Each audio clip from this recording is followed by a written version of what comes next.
This is Pawsitively Sabotaged, book 1.5 in the Witch of Edgehill series. The story takes place between Positively Poisonous and Positively Cursed. It's written by Melissa Jackson and narrated by Victoria Villarreal. Chapter 1. The pungent scent of citrus wood oil filled Amber's nostrils as she wiped down another shelf. She hadn't been sleeping well lately, and had started coming downstairs in the wee hours to clean when her mind wouldn't settle enough to let her rest. The shelves had been scrubbed to shining just a few days ago, though. Perhaps she could start alphabetizing items by color. What she really needed to do was replenish some of her toy inventory. The cats were always her most popular item, naturally. One would expect nothing less in Edgehill, her beloved cat-obsessed town. But a small band of children on a field trip had recently raided her stash of safari animals. Getting the spell work just right for the elephants was an easy favorite for her. It took a lot of delicate fine-tuning to make sure the sound that erupted from their plastic trunks resembled a trumpet, not a foghorn. It was a little sad that no one but her knew the toys in her shop that moved and acted like real animals by way of voice activation were really powered by spells. It was Amber's way of using her magic, keeping the skill toned and strong, like a muscle, while also keeping it a secret. A knock sounded on the glass door of her shop and she jumped, accidentally giving her bottle of orange-scented wood oil a squeeze. A stream of it splattered on the floor. She craned her neck, hoping she wouldn't find Chief Brown waiting there. They were both actively avoiding each other, so it seemed unlikely. Still, it was too early in the morning to deal with the likes of him. But it was Betty Harris, her across-the-way shop neighbor, who stood in the recessed alcove of the Quirky Whisker's doorstep. Amber set her rag and bottle of oil down, then hurried to the door. What on earth was Betty doing here at 7 in the morning? As Amber unlocked the door and pulled it open, the bell above it jingled. "Hey, Betty." Opening the door wide, she stepped aside and gestured the woman in. Betty was an African-American woman in her 60s who owned Perfectly Scrumptious across the street. She sold the best cupcakes in town, hands down. Just before Betty crossed the threshold, her shop cat, Savannah, bustled in. The fluffy white and gray Maine Coon strutted into Amber's shop as if she owned the place. Though, to be fair, Savannah strutted everywhere she went. Amber kept a small bowl of cat treats behind the counter, as well as a dish of water. This wasn't Savannah's first rodeo, so with only a little chirp of acknowledgement to Amber, the cat strode across the shop and behind the counter. "Hey, Sugar," Betty said. Amber secretly loved that Betty called her Sugar, since Betty was a cupcake baker who permanently smelled like sugar and had a deep fondness for the stuff. Betty said, "Sorry to bother you so early, but I wanted to ask you something." Amber's brows furrowed as she took in Betty's pinched expression and the way she lightly wrung her hands. "What's wrong?" "Did you see or hear anything odd at my shop last night?" Amber, unlike Betty, lived in the same building where she worked. The Quirky Whisker, Amber's curiosity shop, took up the bottom floor, while Amber lived in the small studio apartment on the second floor with her 2 cats, Tom and Allie. From the seat of her window bench, she could easily see Perfectly Scrumptious below, as well as a good portion of Russian Blue Avenue, where both shops resided. "Sorry, no," Amber said. "I was tossing and turning for most of the night, too. What kind of odd are we talking about?" "Well, I landed a pretty significant job a couple of months ago. The Graham and Holt wedding." Amber, as reclusive as she could be, had actually heard about the Graham and Holt wedding. The bride-to-be, Darby Graham, had visited the feline-obsessed town of Edgehill a few years ago, and being a lover of cats herself, had wanted to hold her wedding here ever since. Nigel Holt was the heir to a massive fortune connected to the hospitality industry. The Holts were hoity-toity, so they had deep pockets. Vying for parts in this wedding as a vendor had been a cutthroat affair, at least from what Amber had learned indirectly from her friend Kimberly Jones. Kim worked at a bank, making her chances of being involved with the wedding slim, so she lived vicariously through everyone else. She was exceedingly gregarious, and had kept Amber informed about the various complaints sweeping through town about Darby being a bridezilla. Kim had even attempted to convince Amber to throw her hat in the ring, but it had quickly become clear that the likes of Darby Graham would have no use for the curiosities in Amber's shop with a wedding this fancy. Connor Declan, an acquaintance of Amber's, had written an article in the Edgehill Gazette a week or so ago about the wedding and the business it was slated to bring to Edgehill. Letty Rodriguez from Angora Threads and her child prodigy son, Diego, had been hired to custom-make Darby's wedding gown. Grace Williams from His and Hers, who was a genius at crafting vintage-looking works of art from repurposed materials, was making the centerpieces. The flower arrangements would regrettably come from Edgehill's rival town of Marble Glen, but no event was without its flaws. The article touched on Darby's past, practically painting her as a pauper marrying a prince. Darby hadn't come from a moneyed family, at least not when compared to the Holts, but she was apparently taking her responsibility as a future member of hotel royalty very seriously. Everything down to the last detail had to be perfect. As much of a nightmare as the woman had been purported to be, though, Amber thought it was pretty cool she was making it as much a celebration of Edgehill as her pending nuptials. Amber loved that her quirky little town could have that effect on people.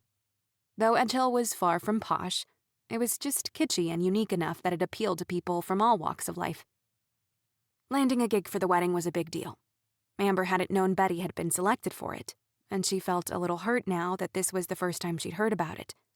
But Amber chalked that up to her own reclusive ways more than Betty keeping it a secret. "Did Darby hire you to make their cake?" Amber asked now. "A cupcake tower, yes," Betty said. "A 5-tier cupcake tower with some of the most elaborate fondant work I've ever had to do. I've had to do so much experimenting. Bobby says I mutter about CMC powder and gum paste in my sleep." Amber bobbed her head as if she'd understood what any of that meant. She had no idea what it entailed to make baked treats. She just knew how to eat them. "I've been putting in some really long hours in the shop trying to get this order ready. Darby has changed her mind about the design, the flavor of cake, and the color scheme multiple times already. The woman is driving me nuts, honestly. But the wedding is in less than a week. I just have to get through these last few days," Betty said. "Anyway, I've been getting in around 4 a.m. every morning to get my usual supply made for the day before working on Darby's order until the shop opens. This morning, my cupcake freezers were unplugged.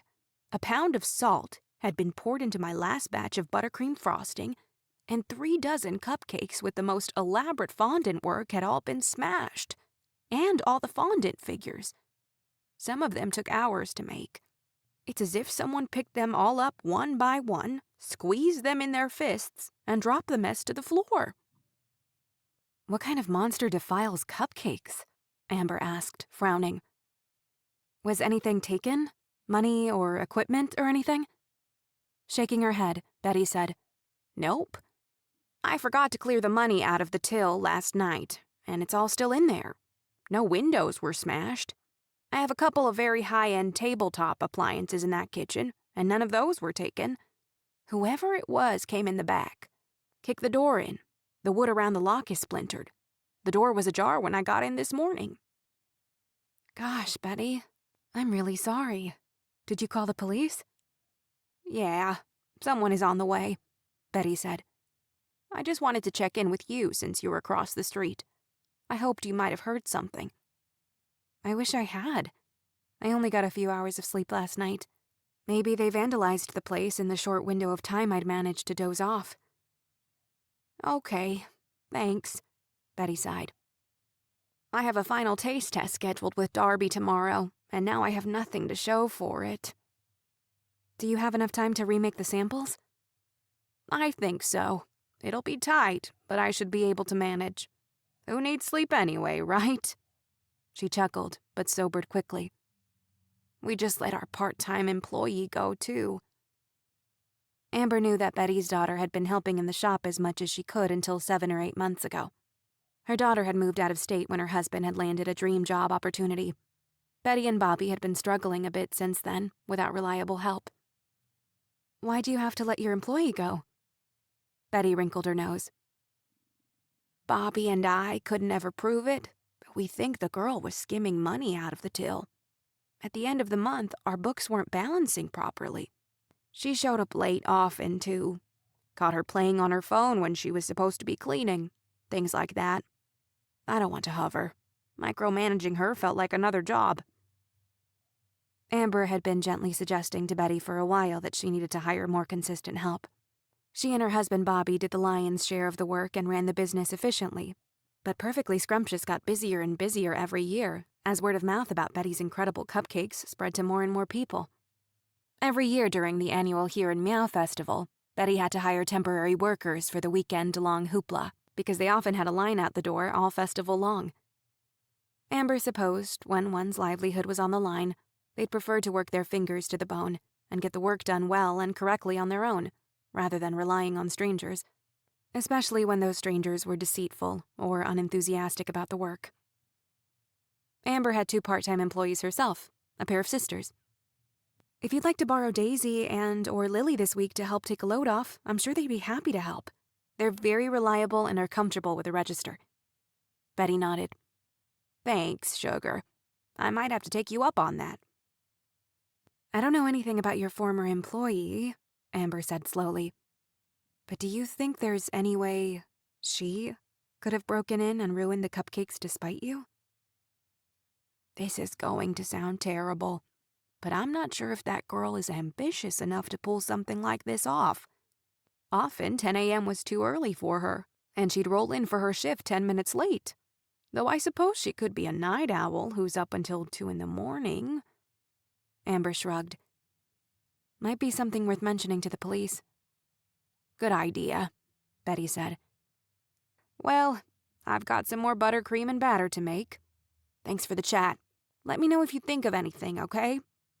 I will. And if you need help over there, let me know. Betty smiled tightly. Come on, Savannah. I need you to be my lookout while I work. If the criminal comes back, you bite their ankles like you do to me when you think your dinner hasn't been served on time. Savannah came trotting out from behind the counter, licking her lips. Amber had no doubt the cat had just cleaned her out. As Betty and Savannah crossed the street, Amber stood in the doorway of her own shop, watching them go. Betty was easily one of Amber's favorite people in town. The idea that someone had broken into her shop, regardless of the reason, ruffled her feathers. Amber had been across the street, yet had heard nothing. It left her unsettled. But what would she have done if she had heard something? Amber and Betty had exchanged a set of keys for their respective shops a while ago in case of an emergency. Amber had never needed to use them. She couldn't say she'd have been brave enough to put the keys to use last night. The fact that it didn't seem like a run-of-the-mill robbery only unsettled her more. Had this been a personal attack? Did this individual plan to come back? And if they did, would it be with intent more violent and smashing a few cupcakes?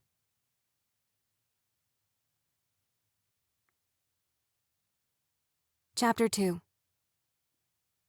Huddled behind her counter so no one in her town full of magicless residents could see, Amber balanced the welcome sign from her shop's front door on her knees. Currently, the small chalkboard sign sported her top hat-wearing, bespectacled cat logo. 2 digits of his pawed hand clutched the brim of his hat, which he tipped toward his audience. The words, "We're open," were written in a looping, cheery yellow cursive font. Changing the sign was one of her favorite daily rituals to flex her magic muscles. With a quickly uttered spell and the wave of her hand over the top of the board, her cat logo now had his eyes closed and wore a striped sleeping cap on his head, complete with a puffy ball of cotton on the end. The message now read, "Taking a quick cat nap. We'll reopen at 12:30. Amber had ordered and received a large pepperoni pizza a few minutes before. In a feat of dexterity that impressed even herself, she got the newly designed sign on the door, herself and the pizza box out the door, and locked, all without dropping her lunch. She bustled across the street where she knew Betty was sure to still be working, even though she'd put up her out to lunch sign 5 minutes ago. When she knocked on the door, it was Bobby who answered. He grinned at her as she hustled inside, his white teeth in sharp contrast to his dark skin. "Hi, Amber. How you doing?" "I've come bearing gifts because your wife is probably refusing to take a break." Bobby laughed. "Stubborn as a mule, that woman." From behind the swinging door that led into the kitchen came a shouted, "I heard that!" Amber winced, but Bobby was still smiling. "And the ears of a bat," he whispered. "I heard that too." Bobby only smiled wider. "I'm glad you stopped by. I was going to get us some lunch, but now that you're here, I think I'll run to the hardware store instead. Gotta get that back door patched up before we close tonight. Amber frowned. I'm really sorry you have to deal with that. Been here for years and never had a problem, Bobby said. Don't know if it's a good sign or a bad one that something like this is just happening now. I doubt this is a sign that Edgehill is suddenly becoming unsafe, Amber said, hoping that was true. Have you heard of anyone else on this street who was targeted? Nope. But the police are staying tight-lipped about it. Well, mostly. The officers sent out were Carl and Garcia. One talks too much and the other one not enough. Amber chuckled. That was an apt description. She had to admit she had a soft spot for Carl. He was young and eager, like a golden retriever. Some found Carl's exuberance tiresome, but Amber liked seeing someone excited about their job. It said a lot, though she wasn't sure what, that everyone referred to Carl by his first name, while all the other officers and Chief Brown went by their surname. Maybe Carl just hadn't earned his stripes yet. Anyway, good to see you, Amber. I should head out to that store before we have to open again, Bobby said, giving her a quick squeeze on the shoulder. Bye, babe. Call me if you think of anything else we might need. I will. Love you, Betty called from the back. Love you too. And then he was gone. Amber deposited the pizza on the counter. I've got food, Betty. Have any plates? Perfectly scrumptious, as always, smelled of sugar and vanilla. The countertops were pink granite, and the floors were made of shiny white tile. The accents, the cabinets, light fixtures, and the trim around the doors and windows were light pink. Large glass-enclosed cases displayed the treats of the day, the walls inside the cases decorated with pink and gray silhouettes of cats. Normally, Amber would prefer much less pink in an establishment, but Betty had made the shop homey rather than garish. Despite having a very large pizza in her possession, Amber was eyeing the tray of coconut cream delight cupcakes. Those were legendary in Edgehill. Amber didn't even like coconut, but if she'd found out there was only one coconut cream delight left on this earth, she'd elbow a child in the nose to get it. Amber often mused that it would make perfect sense to her if she learned one day that Betty was a kitchen witch, like Amber's Aunt Gretchen. Betty's baking skills were magical. The swinging door to the left of the cupcake display opened, and out walked Betty, looking even more worn out than she had this morning. She carried 2 small cake plates and some napkins. After handing them to Amber, she untied her apron strings and pulled the loop over her head. Small splatters of flour had still made it onto her navy blue top. "Thanks for the food," Betty said, her stomach growling audibly. Amber chuckled and plated 2 slices for Betty. By the time Amber had fixed her own plate and closed the box, Betty had already scarfed down half a slice. A little dribble of orange-colored grease tracked down her chin. It wasn't until Betty had eaten 2 more slices and a little life had returned to her tired expression that Amber addressed the elephant in the room. "What did the police say about the break-in?" "Not much. They took photographs and asked me a bunch of questions, including if we have security cameras." Betty frowned, wiping her napkin across her chin, which came away with a streak of orange. "We don't, of course. Never thought we'd need such a thing. The shops on either side of us don't have cameras either." Amber shook her head. "Me either." "They dusted for fingerprints. Bobby and I will have to go down to the station this week to give fingerprint samples so they can run a comparison and eliminate ours," Betty said. "There was a partial footprint in the mess the burglar left on the floor. They took photographs of that too. They said I probably wouldn't have an update for several days. Fingerprint scans don't happen in minutes like they do on television," Carl said. I bet he sounded disappointed when he said it too. Betty chuckled, but it was half-hearted. "I've been thinking a lot about what you said, though. About our old employee. I still don't think it was her. But we were in steep competition with Kathy Mulgrew over at Kat's Treats for the Graham and Holt wedding. Kathy was not happy when Darby chose us over her." Amber's eyebrows hiked. "Did she threaten you or anything?" No, nothing like that. Darby called me one day, saying she wanted me to try one more request. She had a fondant figure she wanted, as well as more cake flavors, and essentially gave me 24-hour notice to make a trio of cupcakes with strict parameters. She claimed she wanted to see what I could produce under pressure, just in case something catastrophic happened close to her wedding and I had to scramble to make replacement cupcakes. I met her at the Manx Hotel in one of the conference rooms. "Can I just say this is stressing me out and I don't even have to participate?" Amber asked. "You see why I've turned into an insomniac. I have dreams about her calling me with a cupcake emergency and I lurch awake in a panic about modeling chocolate." Amber tucked her lips under her teeth to keep from laughing. With a knowing smile, Betty said, "During the entire time I was auditioning and bending over backward to comply with whatever new challenge Darby threw at me, I thought I was the only one in the running. But that day she called me to the Manx, I found out Darby had been putting Kathy Mulgrew through the same process. It wasn't until that day that I found out I had competition. I thought the job was mine as long as I kept doing whatever Darby asked." "And Kathy thought the same thing?" Amber guessed. "Right. We both thought we were shoo-ins for it because she'd never mentioned that she was auditioning anyone else," Betty said. "After I presented my cupcakes to her, she asked me to wait in an adjoining conference room. Who do you think was already waiting inside?" "No." "Yes. Kathy was shocked to see me. I was shocked to see her. We got to talking and realized what was going on. After an agonizing 10 minutes, Darby came in with a woman and a man, introducing them as her accountant and her wedding planner, respectively. Then, like we were on the set of a reality show, Darby turned to me and said, 'Betty, I'm delighted to inform you that I have chosen you to make my wedding cupcakes.' To Kathy, she said, 'Kathy, I'm sorry, but your cupcakes didn't make the cut. June has a consolation check for you. I appreciate your time.' June was the accountant. She pulled a check out of a folder and slid it across the table. Kathy was so confused at first that she just picked up the check and stared at it. When she burst into tears, the wedding planner helped escort her out. I really didn't know then if Kathy was crying out of sadness, relief, anger, or all three." "Oh my gosh," Amber said, eyes wide. "What a terrible way to break the news." "I'm not sure if it could have been worse," Betty agreed. "And then sometime after that, Kathy lashed out at you?" Amber asked.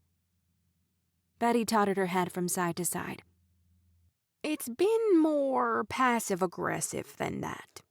She's been in here dozens of times since then, always when it's busy, and orders cupcakes she knows we're out of or running low on. Or she'll stand in the back and loudly complain the service is too slow. While I'm ringing her up, she'll make comments about how I would have a better stocked shop if I wasn't trying to burn the candle at both ends, and that taking the Graham and Holt job is clearly cutting into my business. She even knew about the employee I had to fire. She just keeps pushing my buttons. Maybe she wants me to crack so she can snatch the job out from under me." "Yikes," Amber muttered. "Do you think she'd resort to breaking in here and ruining your cupcakes and fondant figures? Is there any way she knows that you're bringing the final selections to Darby tomorrow?" Betty shrugged helplessly. "I really don't know. Darby brought Kathy to the edge of insanity with the audition rigmarole, then shoved her off when she rejected her. I can't blame Kathy for going a little nutty, but I'd hope she wouldn't be so callous as to vandalize my shop. Haven't seen her in almost 2 weeks, though. Figured she gave up. I was starting to think she sent someone else in her place, actually. A bearded man I've never seen before has been in here several times this week during peak busy hours and only buys something occasionally. But he stopped coming in a few days ago, too. I'm probably just paranoid now." Amber thought about that for a while. She honestly couldn't fathom how Kat's treats had even made it to the final round, when Perfectly Scrumptious was the superior choice, without question. "I might be biased, but Kathy's cupcakes are nowhere near as good as yours." Betty managed a small smile. "What she lacks in baking. She excels in fondant work, though. Some of her cakes are absolute works of art." Sure, but they're supposed to be works of art you can also eat, that you want to eat. Hers aren't any better than what you can find at a grocery store, Amber said, meaning every word. You're the whole package. Betty sniffled. I appreciate that. I'm just nervous about doing a good job. I love what I do. I really do. I feel most myself when I'm baking, or when I see people's eyes light up when they take a bite of something I've made. I live for that, truly. But I feel out of my depth here. Darby is so demanding. I know I'm good at what I do, but what if I'm not good enough? The money we'll get from this job will help pay for some much-needed repairs. We bought a new cupcake freezer and an oven not that long ago, so the budget has felt a little tight lately. This could be so good for us in the short run, but it could help in the long run, too. Bobby thinks having this wedding under my belt will convince me to finally enter the Best of Edgehill competition in a few months. Amber was on the Hear and Meow committee and would help oversee the entrance in this year's hairball, the biggest fundraiser event for the festival, where the Best of Edgehill competition was the star of the event. You totally should. You and these cupcakes are destined for great things. Don't let Kathy's bitter attitude make you second-guess yourself. I'm trying. Some days are just harder than others. Being sleep-deprived doesn't help. It definitely doesn't. And neither does someone violating your space, Amber said. Okay, it's decided. The Bowen sisters are coming in for their shifts after lunch, and I'll send one of them over to help you. Betty started to protest, but Amber cut her off. Nope, no arguing. You have fondant and gum glue or whatever to make. Let them help you, okay? I'm sure Bobby would be happy to give them a crash course on how to run the counter. Betty huffed out a dramatic sigh. Thanks, sugar. They ate a few more pieces of lukewarm pizza and chatted about nothing in particular. Savannah wandered out to join them. She'd clearly just woken up from a nap. She flounced into a rare patch of February sunshine, warming the tile, and rolled onto her back, eyes closed. Oh, to be a cat, Betty mused. Cats don't develop stress ulcers, I can tell you that much. Amber thought of her own cat, Tom, who feared his own shadow. That poor guy probably had a few stress ulcers. Her other cat, Allie, did not. She was the type of cat who knocked things off high surfaces just to see what would happen.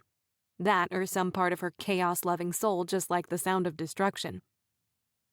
As Amber left Betty's shop to return to her own, she thought about Savannah lying in the sun without a care in the world. While most cats didn't bother with anything as tiresome as stress, they were all prone to curiosity.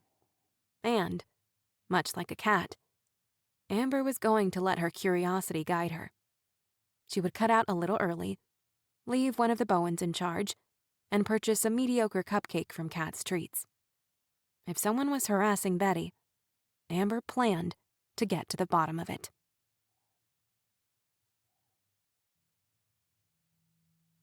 Chapter 3. Edgehill was positioned between Marble Glen to the north and Belhaven to the south. Cat's Treats was in an area of town near the border between Edgehill and Belhaven, in what most people considered the shadier part of town. Several businesses had folded over the last several years and had never been taken over by new owners. Houses were more run down, and lawns were surrounded by sagging chain-link fences. There was a bar on the border of the two towns called the Sippin' Siamese that was always packed, but other businesses in the area either thrived or crashed and burned, not much in between. Amber guessed Cat's Treats was near the latter end of that spectrum. The rent, Amber suspected, was more affordable in this area, but it meant foot traffic would be hit and miss. Even so, Cat's Treats sat on Color Point Road, which was a busy thoroughfare, if only because it eventually intersected with Korat Road, a two-lane highway that connected Belhaven to Edgehill.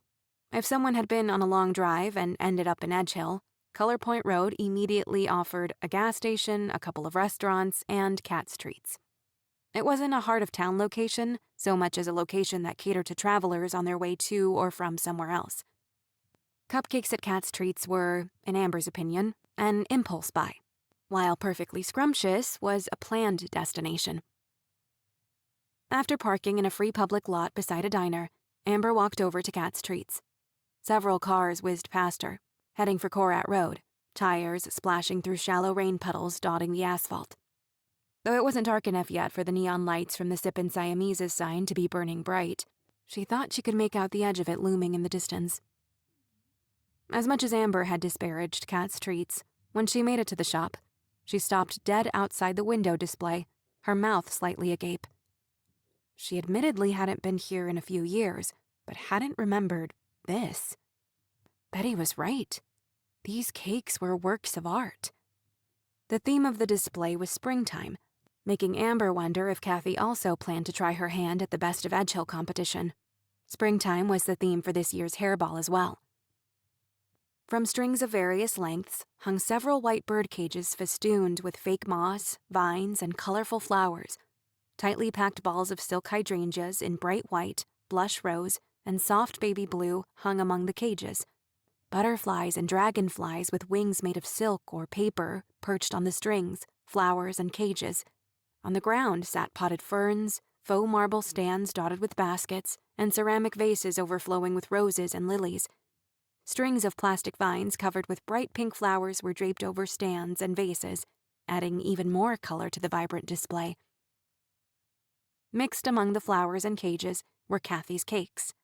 In a cage hung close to the window, its wire door standing open, rested a round cake covered in fondant flowers, dragonflies, and intricately painted vines. A basket lined with a bed of plastic grass contained cupcakes, topped with things like bunnies holding carrots, brightly colored birdhouses, red-capped mushrooms dotted with yellow spots, and dozing cats. The longer Amber stared at the display, the more she spotted hidden desserts, their designs so elaborate and realistic that it was hard to believe they were made from sugar, water, and corn syrup. It started to rain again while Amber loitered outside, so she finally tore her gaze away from the display and hurried inside the shop. A couple stood at the counter paying for their order. Kathy was behind the register, dutifully answering the flurry of questions from the man, who was mostly gushing about how impressed he was with her talent for manipulating sugar. "I don't think I can eat any of these," the man was saying, laughing. "They're too pretty." Kathy leaned toward the couple conspiratorially, and they mirrored her.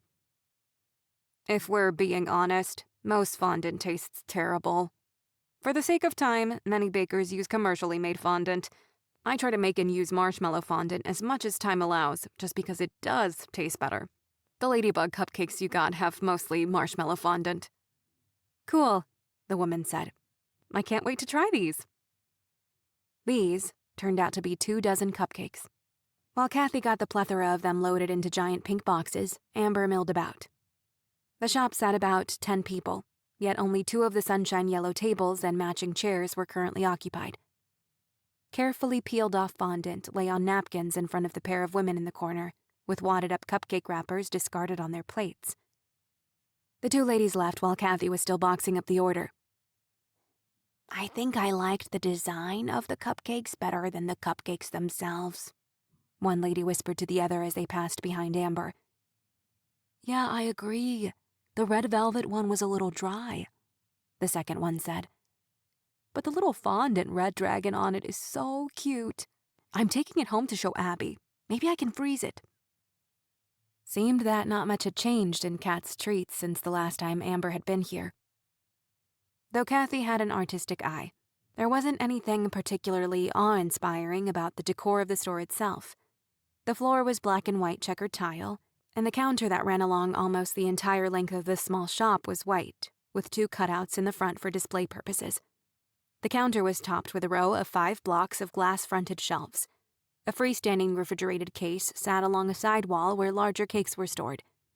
Behind the counter hung a large chalkboard with the day's specials on it, along with several chalk-drawn cupcakes decorating the edges. On either side of the board hung black and white framed signs. One said, "All you need is love and a cupcake," while the other declared, "Life is short, eat dessert first." The place was clean and no frills, save for the elaborate window display. But as Amber approached the far end of the counter, peering in at the gorgeous offerings arranged by flavors and themes, she understood that there was no need for decorations on the walls. The cupcakes were the stars of the show. Amber had grown very enamored of a cupcake topped by a gray mouse with wide ears. Amber's Aunt Gretchen called her Little Mouse. A wedge of orange cheese sat in front of the mouse's feet. "Hi, can I help you?" She glanced up to find Kathy smiling at her from behind the counter, though her smile was strained. The couple, with their 2 giant cupcake boxes, had already slipped out into the rain. "I would love the mouse cupcake." "He's one of my favorites," Kathy said, then slid open a door on her side and plucked the cupcake from the tray, where it had been hanging out between a hedgehog and a hamster. By the time Amber had convinced herself she didn't need the hedgehog too, Kathy was already behind the cash register. The price of the cupcake was exorbitant, especially since she knew the flavor of the cake wouldn't compare to one of Betty's. As Kathy placed the treat in a single cake box, Amber asked, "How long does a fondant figure take you to make?" "Oh, it depends on the size and complexity of the figure, but this little guy," she said, gently tapping the pink box, "took about an hour." "Wow, that's a long time for just one cupcake," Amber said.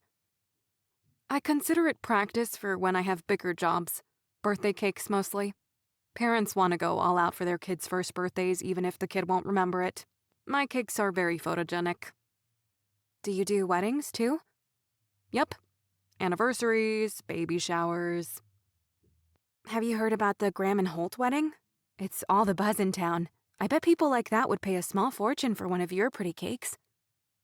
The sound of crunching cardboard pulled Amber's gaze to the counter, where Kathy's fist had inadvertently smashed Amber's cupcake. She gasped, an irrational part of her thinking, "Oh no, you just killed my mouse," before remembering that it was made of sugar, not flesh and fur. "Oh, goodness," Kathy said, snapping out of whatever dark place Amber's question had sent her into. "I'm so sorry." Kathy carefully peeled open the box, but the cake was smashed, and the mouse had been decapitated. Amber frowned at the mouse, fighting the urge to apologize to it. Tears instantly welled in Kathy's eyes. "You buffoon!" Amber's head reared back slightly, as if she'd been slapped. Kathy wasn't looking at her, but at some distant place only she could see. Kathy gently tapped the side of her fist on the counter. "Buffoon!" Tap. "Buffoon!" Tap. I'm sorry if something I said upset you." That seemed to snap Kathy out of it again, and her eyes lost that glazed-over look. Finally, looking up at Amber, Kathy sighed heavily and swiped a wayward, frizzy brown curl out of her face. "Sorry about that.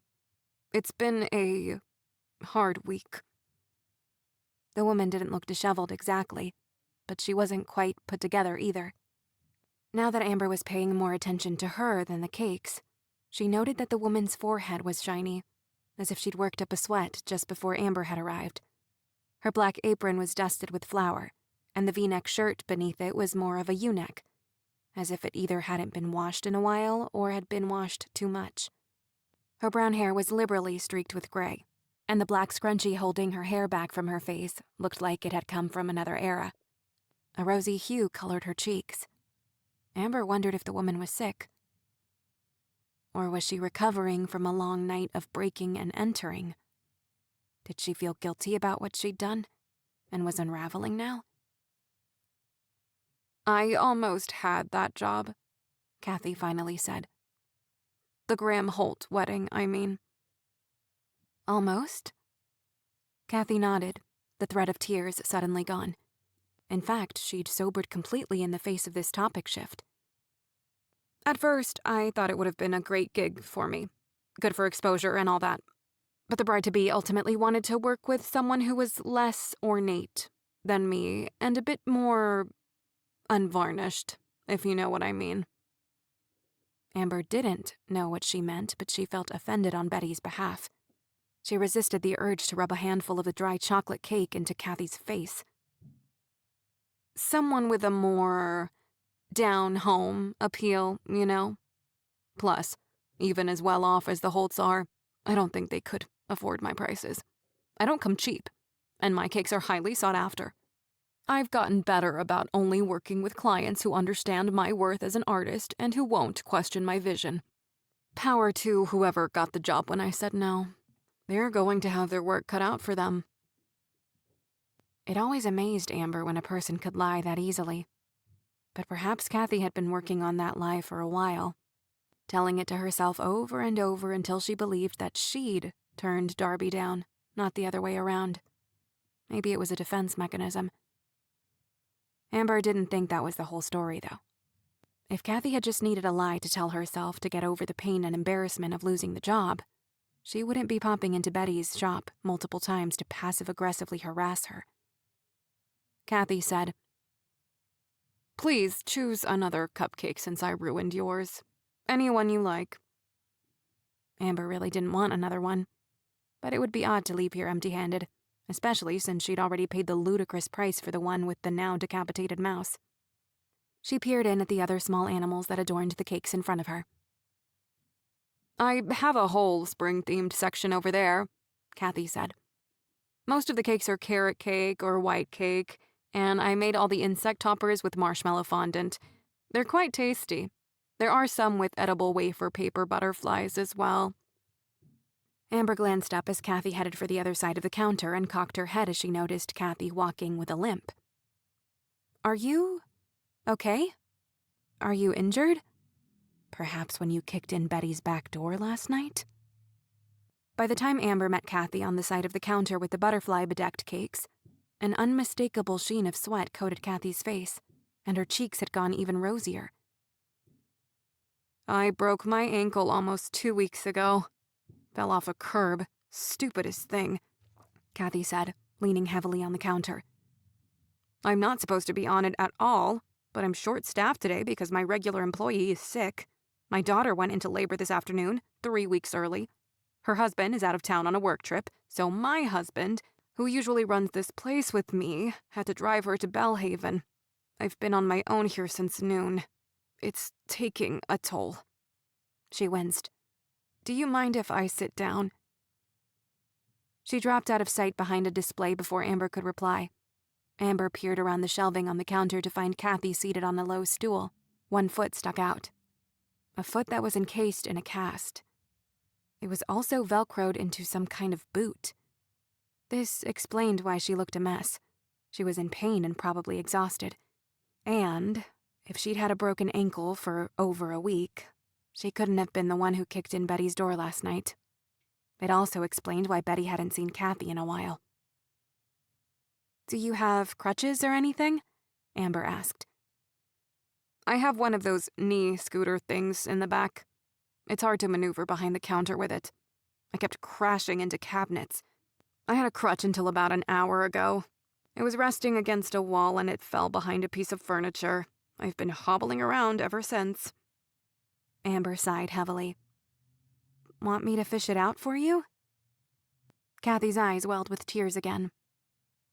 "I would really appreciate it. I'll throw in an extra cupcake for free." It took about 10 minutes for Amber to find the wayward crutch and get it unstuck. Once she was sure Kathy could get herself around the shop after Amber left, she picked out 2 cupcakes she didn't want. "I hope you have a better night," Amber said as she headed for the door. "And congratulations on the grandchild." Kathy sniffed and raised the hand that wasn't keeping her crutch in place. Amber was fairly certain the woman started crying just as Amber slipped outside into the rain. When Amber was back home in her little studio, she placed the cupcakes on the counter. One was dotted with purple wafer butterflies, and the other was covered in white and yellow fondant flowers, one of which was topped with an intricately crafted bumblebee.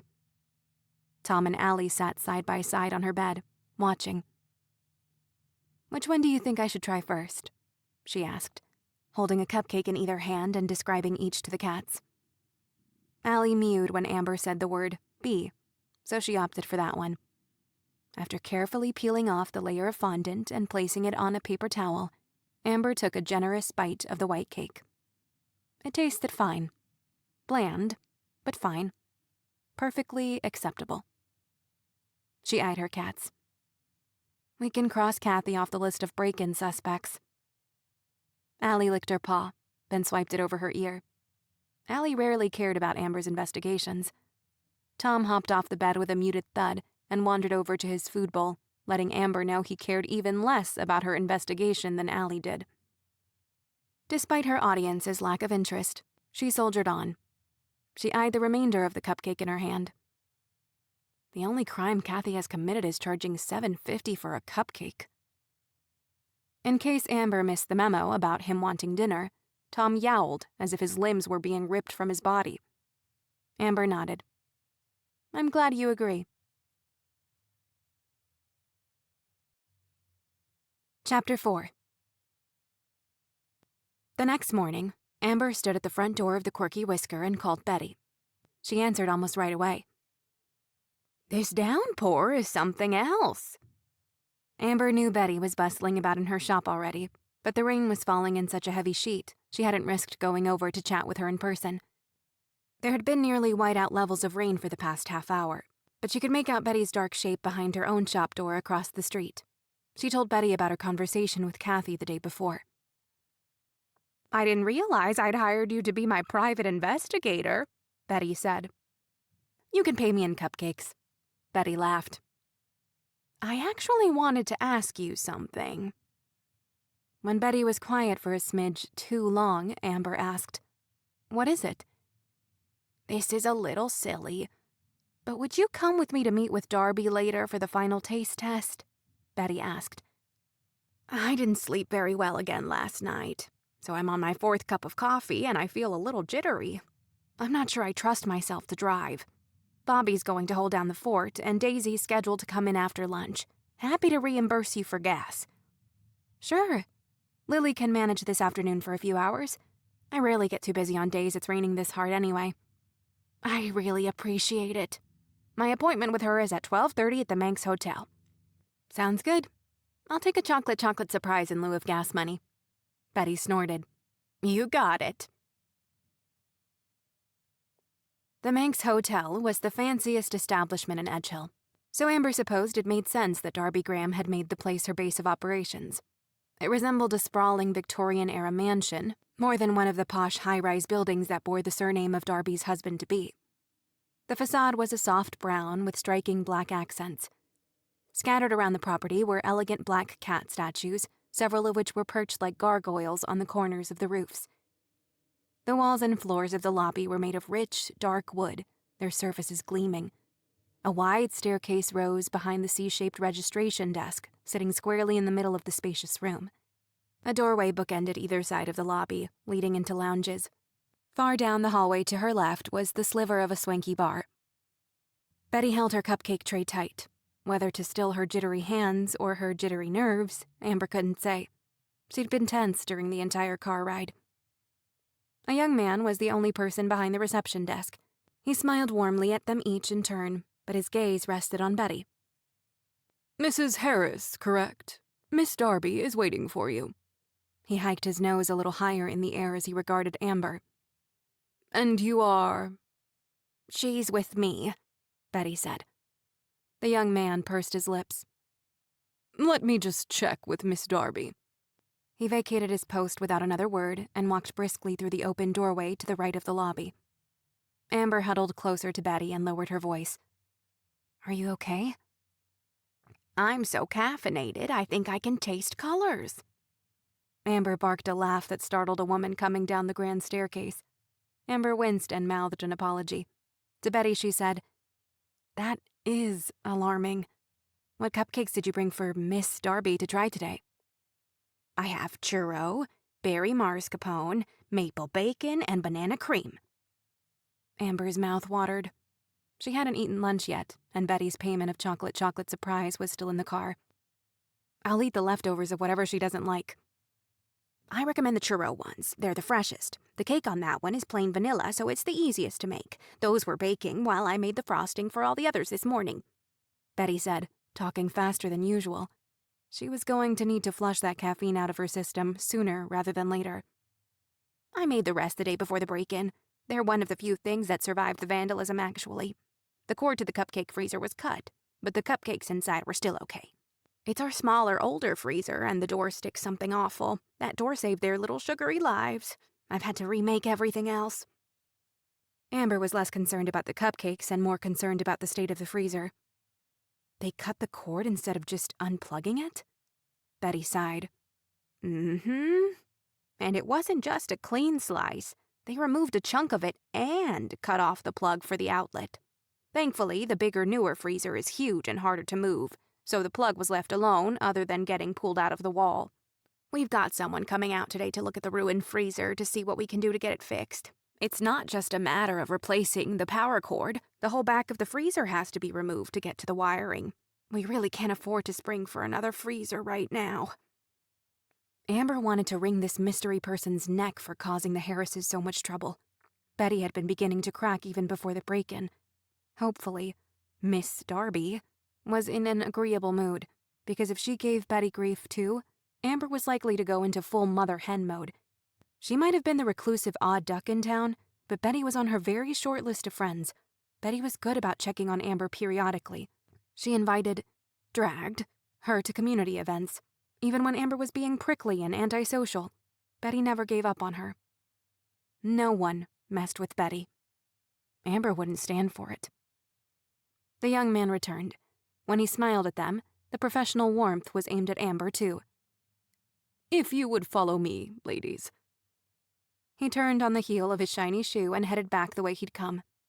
They'd walked across a lounge area full of expensive-looking sofas and low wooden tables. A large flat-screen TV sat on an elegant cherry wood credenza. A man wearing a vibrant Hawaiian shirt sat in a recliner aimed at the TV, where a golf tournament played. He was fast asleep with his hands folded on his chest and his head tipped toward the ceiling. Amber could detect his snore from halfway across the room. She couldn't blame him. She didn't like golf either. Their guide led them into a long hallway lined with closed doors. He stopped outside one with a gold 2 hanging from the wood. You will be in conference room 2 today, Mrs. Harris. He swung the door open with a flourish. Inside, several people were already waiting. Though Amber had only seen one picture of Darby Graham in that article in the Edgehill Gazette, and it had been a black and white picture in profile, Amber instantly recognized her. She was in her mid-20s, thin and willowy, and had her glossy black hair up in a high ponytail. She stood in a corner, having what appeared to be a heated conversation with an older woman. Mother? Mother-in-law? Darby glanced over just as the door closed behind Amber and Betty. She broke off her conversation and strode over, much to the annoyance of the older lady if the crossed arms and tight jaw were anything to go by. "I'm so glad you're here," Darby told Betty, a hand on either of her upper arms since Betty's hands were still firmly grasping her cupcake carrier. She had a very slight Midwestern accent. "I've been raving about your cakes to everyone I meet. I know I've put you through a lot this week, but if you weren't so good at what you do, I wouldn't be having such a hard time choosing flavors." Betty, despite her exhaustion, beamed at the praise. "I'm happy to hear that. And I do hope you'll like the flavors I brought today. I only brought 2 of each, though. I didn't realize you'd have company." "Oh, don't worry about that. We'll cut them into wedges. Here, let me introduce you." Darby turned to address the 4 others in the room. "Everyone, this is Betty Harris, who I've been telling you about. Her shop is called Perfectly Scrumptious. Isn't that darling?" Darby's assembled guests muttered half-hearted agreement. As she introduced each person to Betty, the person raised a hand as if Darby were a teacher calling roll. "We have William, Nigel's younger brother, Nigel's mom Candace, my mom Trudy, and my best friend and maid of honor Robin." Candace had been the woman Darby had been chatting/arguing with when Amber and Betty had first walked in.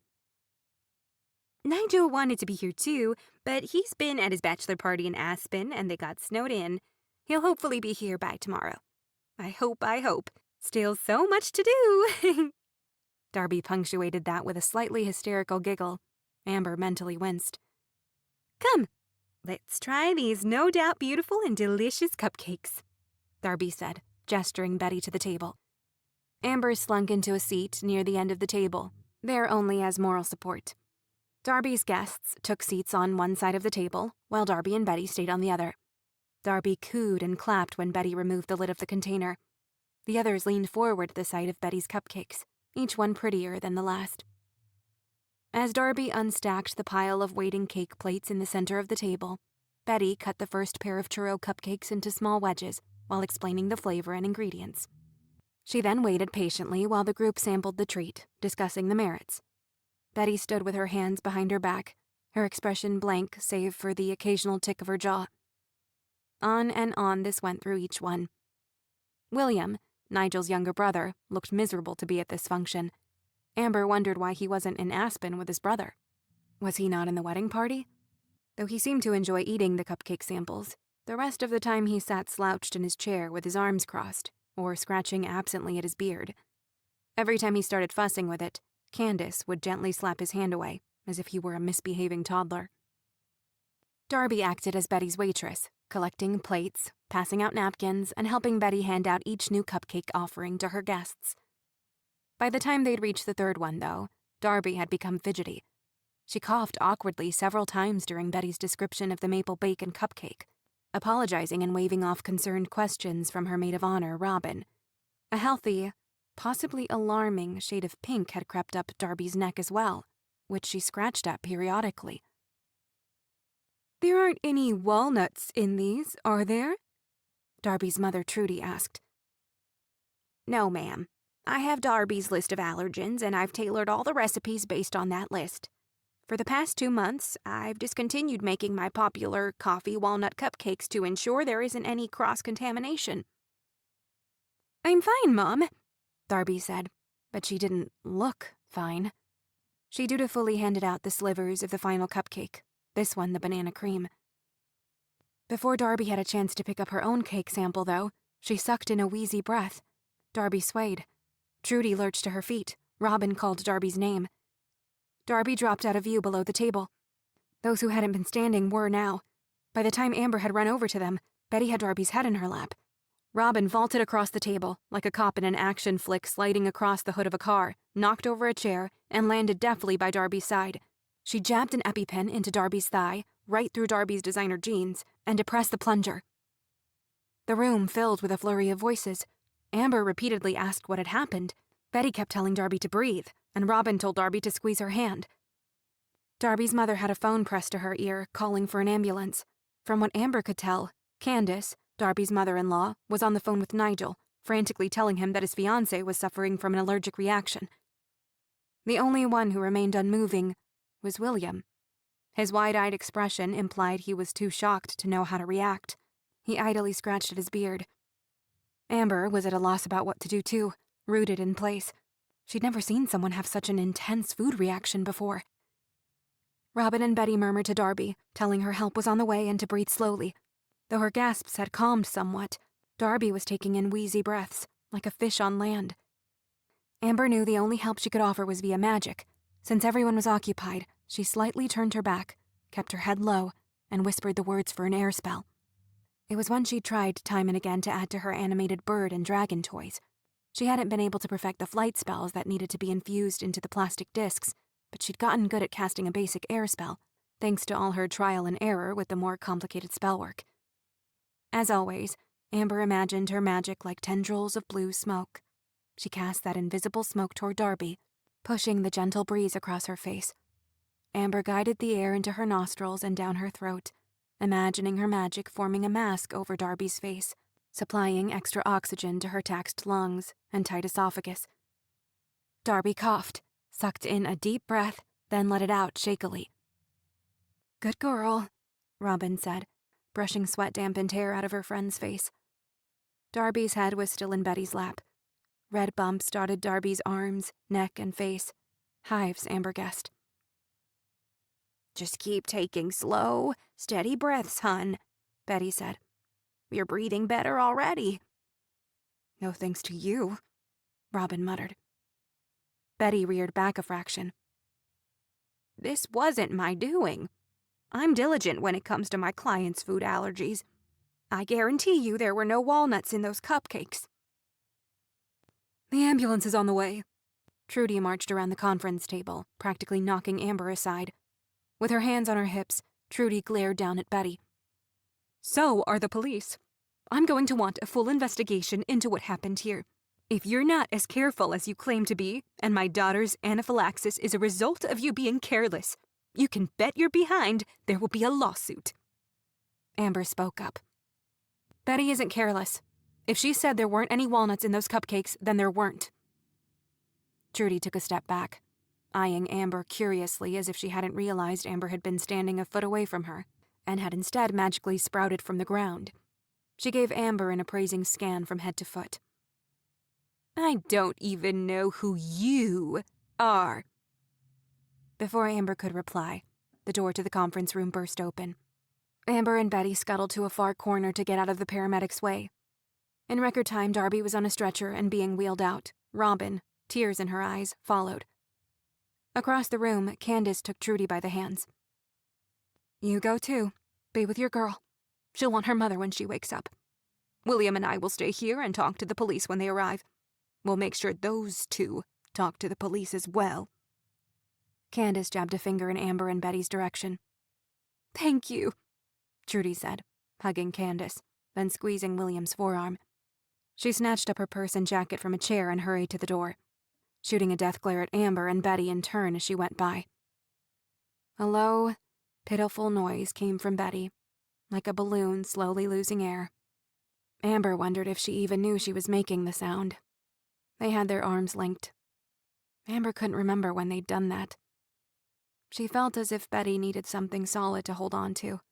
Otherwise, she'd crumble to the floor. Amber knew there was no way Betty had done this. She might have been sleep-deprived and jittery, but not to the point she'd accidentally poison a client.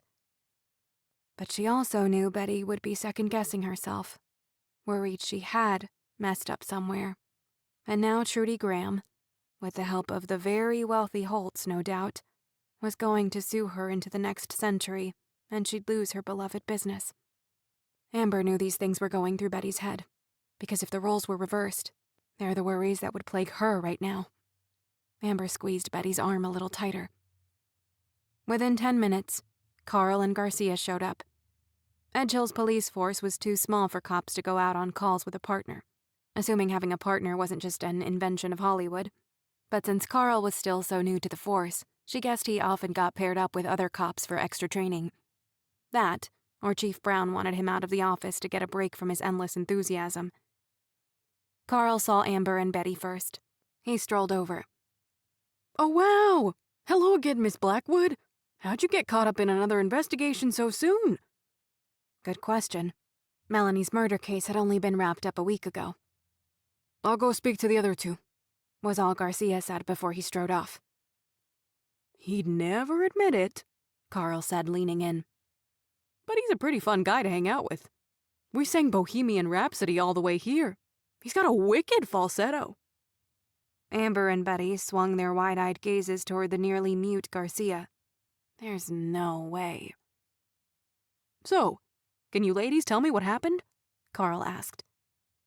Amber let Betty tell the story, only adding in extra details when necessary, since Amber had had a different vantage point of the incident. While Betty recounted the tale, Amber watched as Garcia bagged up the uneaten wedge of banana cream cupcake that Darby hadn't had the chance to try. The other cupcakes had been fully consumed, but Garcia clearly intended to take the plates, forks, and Betty's cupcake tote with him. Amber had no idea if it was possible to acquire a toxicology report from the analysis of food, but there was little chance Edgehill's little force would have the resources for that. She imagined the cupcake wedge getting bundled into a chilled container, like an organ needed for a transplant, and being shipped to a testing facility in Portland, Seattle, or beyond on a private helicopter owned by the Holtz. Am I under arrest? Betty asked. Carl cocked his head at her, making him resemble his puppy persona even more. No, ma'am. We don't even know if a crime has been committed here. We're just gathering information is all. If we have any more questions, we'll contact you. Just don't flee the country or anything. He chuckled at his own joke, but Betty only managed a strained smile. Garcia joined them then. Can you grab my kit out of the car, Carl? Carl nodded at Amber and Betty, then loped out of the conference room. Amber eyed Garcia, his expression as stoic as ever. Wicked falsetto my foot, she thought. That was an even more impossible notion than Betty having poisoned Darby Graham on purpose. We'll be in contact if we need to ask any follow-up questions, Garcia said. Just so you know, Mrs. Harris, if it's determined that Miss Graham suffered anaphylactic shock because of one of your cupcakes, we may need to investigate your bakery. The families might push for that, regardless. Amber and Betty glanced around Garcia to find Candace across the room, her phone to her ear as she glared their way. Garcia lowered his voice and said, It may be in your best interest to contact Chief Brown and permit him to conduct a search as soon as possible. If you're seen as cooperating with the investigation, it will look better for you.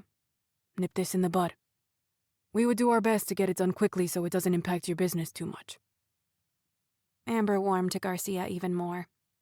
His gut, whether it was police spidey senses or from knowing Betty for years, was telling him what happened to Darby hadn't been intentional. Not on Betty's part, anyway. But Amber also didn't doubt that if the police somehow uncovered incriminating evidence that perfectly scrumptious, Garcia would arrest Betty himself even if he felt bad about it. He was a good guy and a good cop, and apparently also a good singer. She still couldn't believe it. "Thank you," Betty said. "I'll contact him soon. I have nothing to hide." With a nod, he headed back toward Candace and William. "Let's get out of here," Amber said, gently tugging Betty to the door. Carl, loaded down with a large black bag slung over his shoulder, gave them a salute as he bustled past them in the lounge. The man who had been sleeping so soundly in front of the golf channel was gone. She imagined the excitement of a stretcher being rolled through would have woken anyone. When Amber and Betty finally closed themselves in Amber's car, Betty let out a very distressing sound that was part sigh, part sob. "I'm going to call Chief Brown." Amber started up her car and headed back for Russian Blue Avenue. By the time they made it across town, a police cruiser was parked in front of Betty's shop, and Chief Brown himself was chatting with Bobby as Savannah alternated between rubbing against each man's ankles. One glance over at Amber's car, and suddenly Chief Brown was guiding Bobby inside the cupcake shop. Amber and Chief Brown had never been, and would never be, romantically involved. He was married, had a young son, and a second child was on the way. Not to mention the fact that neither one was remotely interested in the other. No, their relationship was much more complicated than that. Up until a month ago, they'd had an antagonistic relationship. Now he was ignoring her entirely. She wasn't sure this recent development was any better than the previous one. "Thanks again for coming with me," Betty said, refocusing Amber's attention. "I'd be even more of a wreck than I already am had I gone through all of that alone." "No problem. Call me if you need anything, or if you hear anything about Darby's condition, or if you want to give me a second-by-second play-by-play of everything that happens during the search because I'm incredibly nosy." Betty laughed. "Sure thing, sugar." Amber watched as Betty hurried across the street to her shop and disappeared inside. She sent a silent prayer into the universe that Darby came out of this relatively unscathed. Not only for Darby's sake, but Betty's.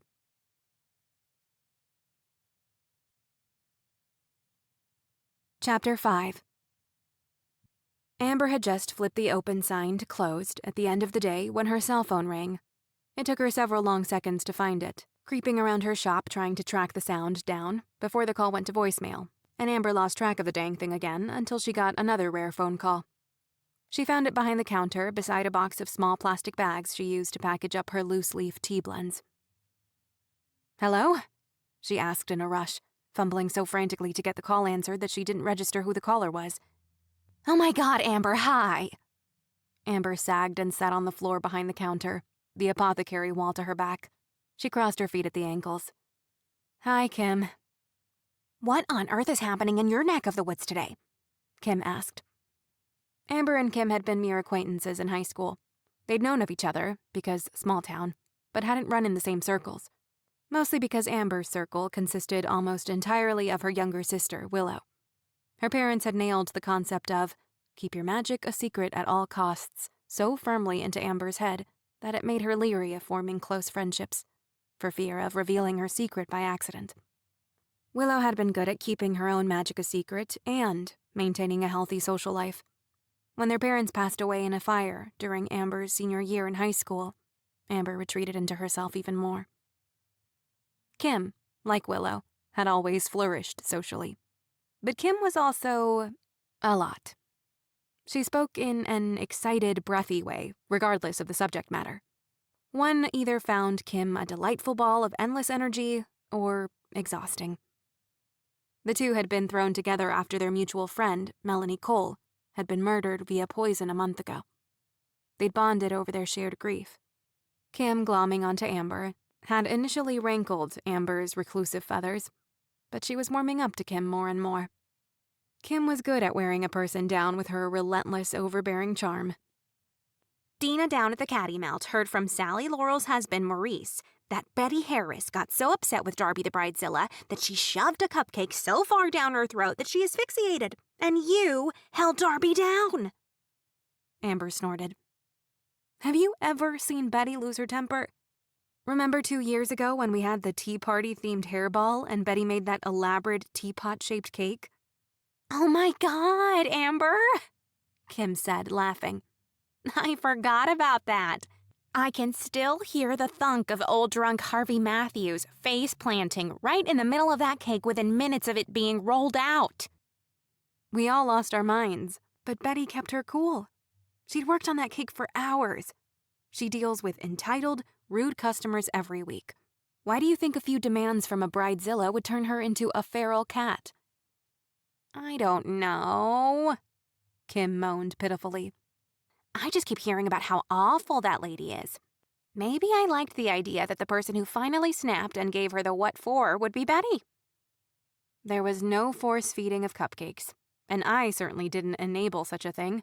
And, for the record, Darby's not that bad. This is all quite disappointing. I'm sorry we're not more bloodthirsty. You and me both, Kim said. So what happened? When Amber finished recounting the story, Kim was silent for a few seconds. Oh, dang it. Now I feel bad for Darby. Do you think something was in those cupcakes that she's allergic to and didn't know it? I can't imagine Betty would have messed up like that. I can't either, Amber said. I suppose Darby could have eaten something or been in contact with something long before she ate any of the cupcakes, and her allergic reaction was delayed. But I keep thinking about something Betty said earlier. What's that? Betty said that 3 of the 4 cupcake samples she brought today were made 2 days ago, the day of the break-in. The vandal had destroyed all the cakes in Betty's bigger freezer, but the cakes in the smaller one had been left alone. Betty thinks it's because the door on that freezer sticks, so maybe the vandal resorted to cutting up the power cord when they couldn't get the freezer open. The same vandal who kicked in the shop's back door like a bad butt? Bad butt? I do my best not to curse, Kim said a bit defensively, as if she expected Amber to protest. Well, this vandal's bad butt status got me thinking. What if they destroyed all the stuff in the kitchen, not just to vandalize the place, but to do something to those cupcakes? Amber asked. Maybe the vandalism was a cover for what the person actually broke in to do. Kim gasped. Oh my God, Amber. You think someone knew about Betty's sample cupcake meeting with Darby and broke in to sabotage the cupcakes? Amber shrugged, even though Kim couldn't see it. Maybe. It's the only thing that makes sense. You think this was attempted murder? The implications of this theory were sending the already dramatic Kim toward an even higher tier of drama. Amber hoped her relaxed tone would help mellow Kim out. Darby is allergic to walnuts. You'd think she would have noticed sooner if there were chunks of walnuts in the cupcakes. What if it was finely chopped walnuts sprinkled on the frosting? Betty said she made all the frosting this morning. Seems like it would be really hard to stuff a bunch of walnuts, finely chopped or not, into frosting-free cupcakes without Betty knowing they'd been contaminated, don't you think? Kim asked. Not that I'm doubting Betty. You're just doubting my theory, Amber said. Kim laughed. It might need a little work. I'm digging how your sleuthing skills are developing, though.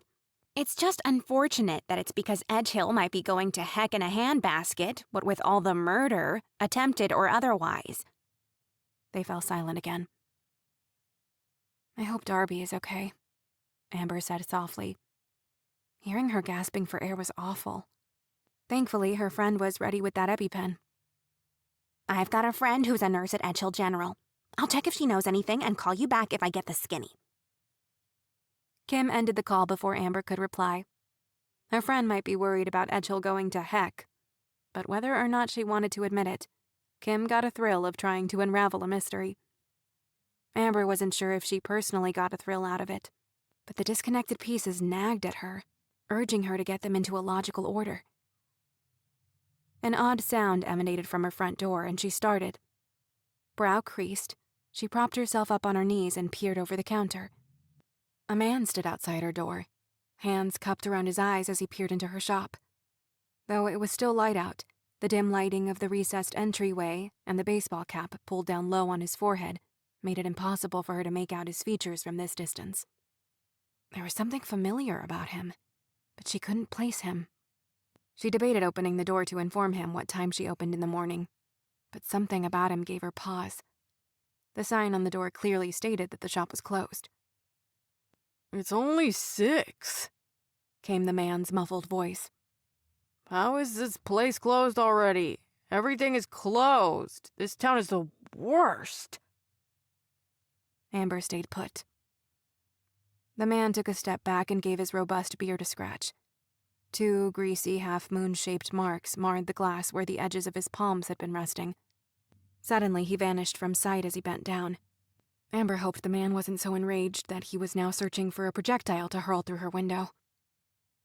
A few moments later, he stood to full height with a hand wrapped around an item in a brown paper bag. When he brought it to his face and tipped his head back, Amber figured it was a bottle or can of something alcoholic. After a long swig, he backed up several more steps, shouting his displeasure once again that the shop was closed so early. He stalked down the sidewalk. As he passed by the window, Amber craned her neck and peered around the objects stacked on her counter so she could watch him go. She decided the man wasn't as familiar as she originally thought. Something about him, though. The beard, his voice, his gait, niggled at her. Sighing, she resumed her earlier position behind the counter with her back to the apothecary wall and her legs stretched out in front of her, feet crossed at her ankles. It wouldn't be the first time a tourist was miffed about the fact that shops, especially in off-season months, closed much earlier than was customary in larger cities. One of her feet lightly tapped against the other. Tom was no doubt furious she hadn't fed him his dinner.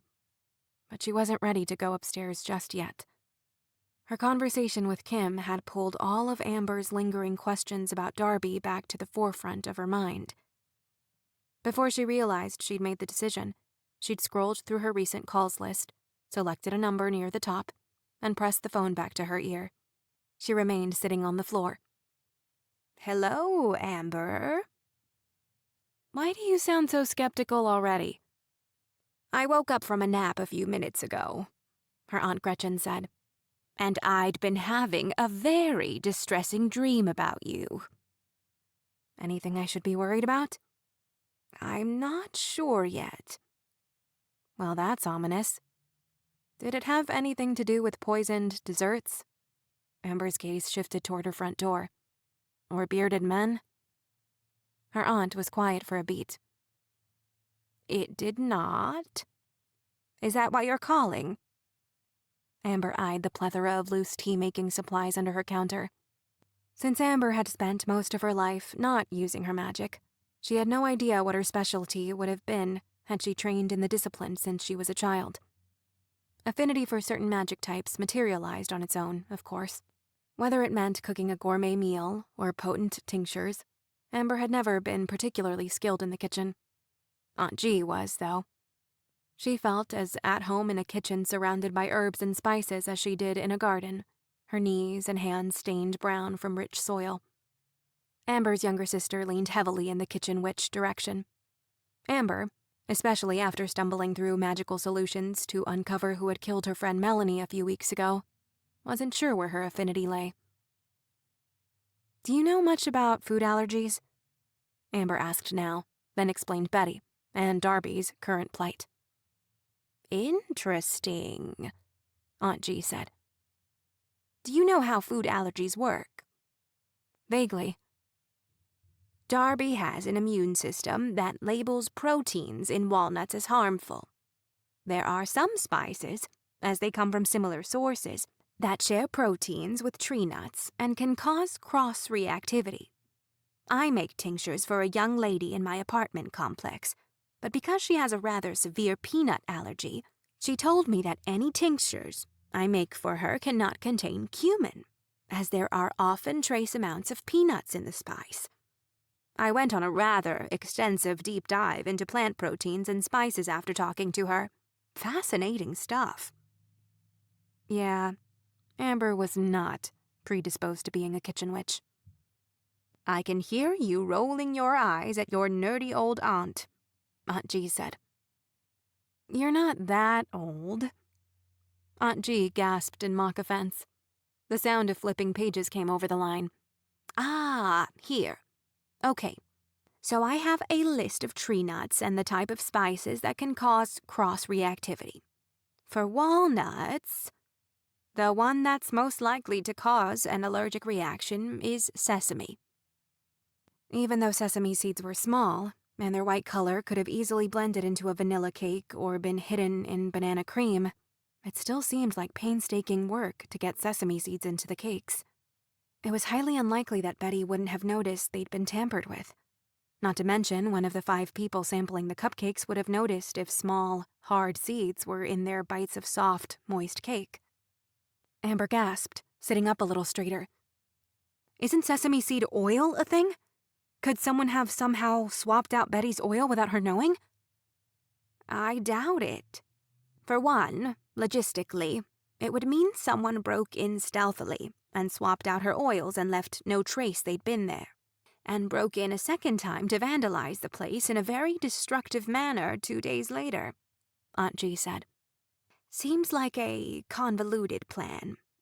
Secondly, sesame seed oil can be used in baking, but because it has a very nutty flavor and aroma, if it was sneaked into Betty's usual oils, she would have noticed. It would have overpowered the other flavors in the cakes as well, especially if it was accidentally used in high quantities. It probably would have tasted burnt, because sesame has one of the lowest flash points of all the cooking oils. Amber sagged. I do wonder, though, if it might have been added after they were baked, Aunt G said slowly. A needle puncture in the soft cake top wouldn't be noticeable if someone had injected the oil. A little added to each one would have had 2 days to soak into the cake, and the fresh, richly flavored frosting Betty topped each cake with could have masked the nutty scent of the oil. Devious. Let's say our theory is right, Amber said. It would have to be someone close to Darby to know sesame oil could cause an allergic reaction. The potential severity of Darby's allergies was bad enough that Robin knew exactly where to find the EpiPen and what to do with it. Which probably means something like this has happened before, Aunt G said. Seems like anyone in that room could have known about the allergy. How many of them are familiar with Edgehill itself? They'd have to know where Perfectly Scrumptious was. Is most of the wedding party in town for the wedding by now? The groom-to-be and his groomsmen are still in Aspen, Amber said. So that rules out half of the wedding party. Amber wondered once again why William, Nigel Holt's younger brother, was in Edgehill attending things like cupcake tastings instead of being in Aspen with his brother. Perhaps William hated snow. Perhaps animosity brewed between the brothers. Aunt G offered several hmms as she contemplated all this. It's a very curious mystery. Good thing you're not a detective, isn't it? Mm-hmm, Amber said absently. Your magic almost got you into trouble with the police chief last week, Aunt G said sternly, making Amber feel like a teenager again instead of a 30-something woman. She was the only family member left who could make Amber feel that way. That trouble may still come to pass. If you're going to meddle in this on Betty's behalf, at least be smart about it. Amber bristled. It's not like I plan to throw fireballs around. And it's not like I was flaunting my magic last week. It was a case of bad timing. Aunt G gusted a sigh. I'm sorry, little mouse. That dream just had me rattled, I guess. Anyway, I should go. I have dinner plans. Oh? Amber asked, drawing the word out. What kind of plans? I just told you. Dinner. Yes, but romantic plans? Or platonic plans? Aunt G grumbled something. Sorry, what was that? I said they're somewhere in between. Amber gasped. How could you keep the details of maybe romantic plans from me? Does Willow know? Aunt G grumbled again, and Amber grinned. Her aunt had stepped up to be their guardian when the sisters' parents had passed. She'd given up her life back in Seattle without complaint, taking on the responsibility of 2 grieving young women. She'd raised Amber and Willow as if they were her own, and the sisters had never felt unloved. But Aunt G wasn't a touchy-feely kind of person.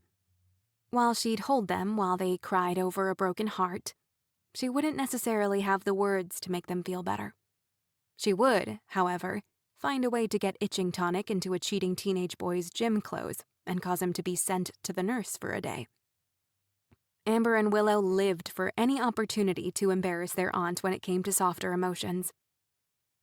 Willow does not know, Aunt G said evenly. And I would appreciate... What are you going to wear? Since Willow doesn't live that far from you, I'm sure she'd be happy to come do your makeup. Don't you dare. Amber mock gasped this time. Is this the 3rd date? Is this why it's maybe romantic? You're trying to decide if this is the night. Hubba hubba. You are awful. Wear that forest green dress you got last year when you were in town. It makes the gold flecks in your eyes pop. Once he sees you in that thing, he won't be able to keep his paws off you.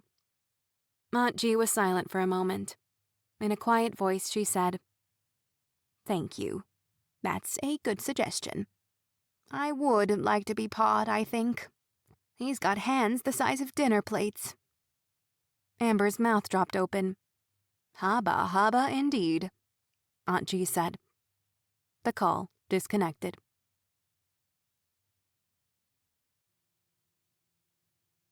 Chapter 6. The rumor mill was in full swing by morning. The quirky whisker flooded with nosy residents pretending to be interested in Amber's wares, when they were actually interested in getting the skinny on what had happened to Darby Graham yesterday. Daisy Bowen had been helping across the street, but by late morning, Betty had sent her back due to non-existent customers. While Amber doubted anyone in town who knew Betty thought the woman had purposely poisoned Darby, they weren't taking any chances either. Even blue-eyed Savannah strutting and rolling around outside the bakery's door couldn't draw people into the cupcake shop as she usually did. At closing, Amber had just ushered her last customer. Reed, nosy shop neighbor from down the street, out the door and locked it when Betty came bustling over. Amber quickly unlocked the door and yanked it back open. The bell above it clanged. Betty rushed in with Savannah hot on her heels. Darby isn't dead, Betty said in a rush, then bent over, hands on her knees. Ooh, sugar, she said to the floor. I was worried my cupcakes had killed her. Amber placed one hand on Betty's back and the other on her elbow, guiding her behind the counter and onto a stool. Savannah had her whole fluffy head buried in the glass treat bowl, not even glancing up to make sure Betty was okay. Typical cat. Squatting in front of Betty with a hand on either of her knees, Amber asked, How'd you find out? Betty had her eyes closed and was taking in long, slow breaths through her nose. At least she wasn't doubled over anymore. After a few moments, she opened her eyes. Garcia called with a follow-up question, but I think it was partly to let me know Darby pulled through. She's covered in hives, though, and they're probably going to postpone the wedding. Yikes, what a mess, Amber said. It seems so expensive to have to move it back.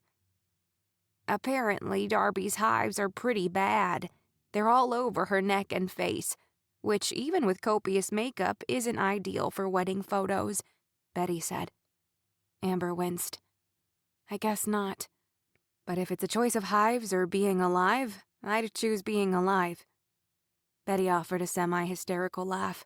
The poor woman was losing it. Have you been sleeping? Amber asked. She shook her head. Not much.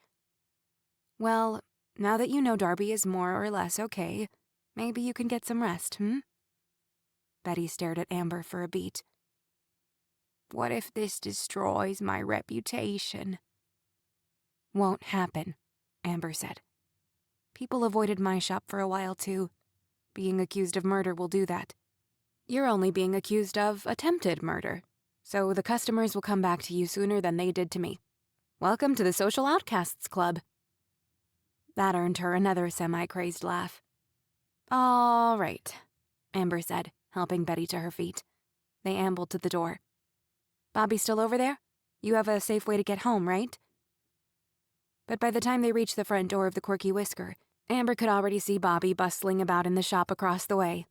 He was likely giving the place a good scrub. He glanced over just as Amber's door opened. Savannah zipped past them like a shot. You all right, babe? Bobby called across the deserted street.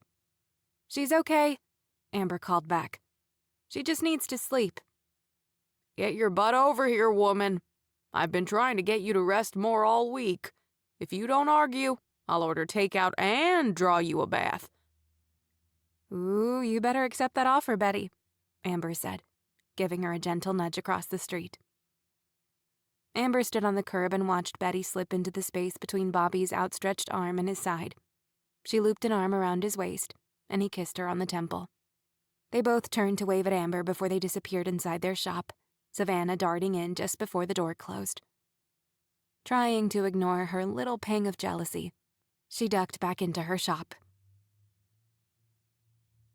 3 days later, on the day that the Graham Holt wedding had originally been scheduled, Amber was enjoying a lazy Sunday in her apartment.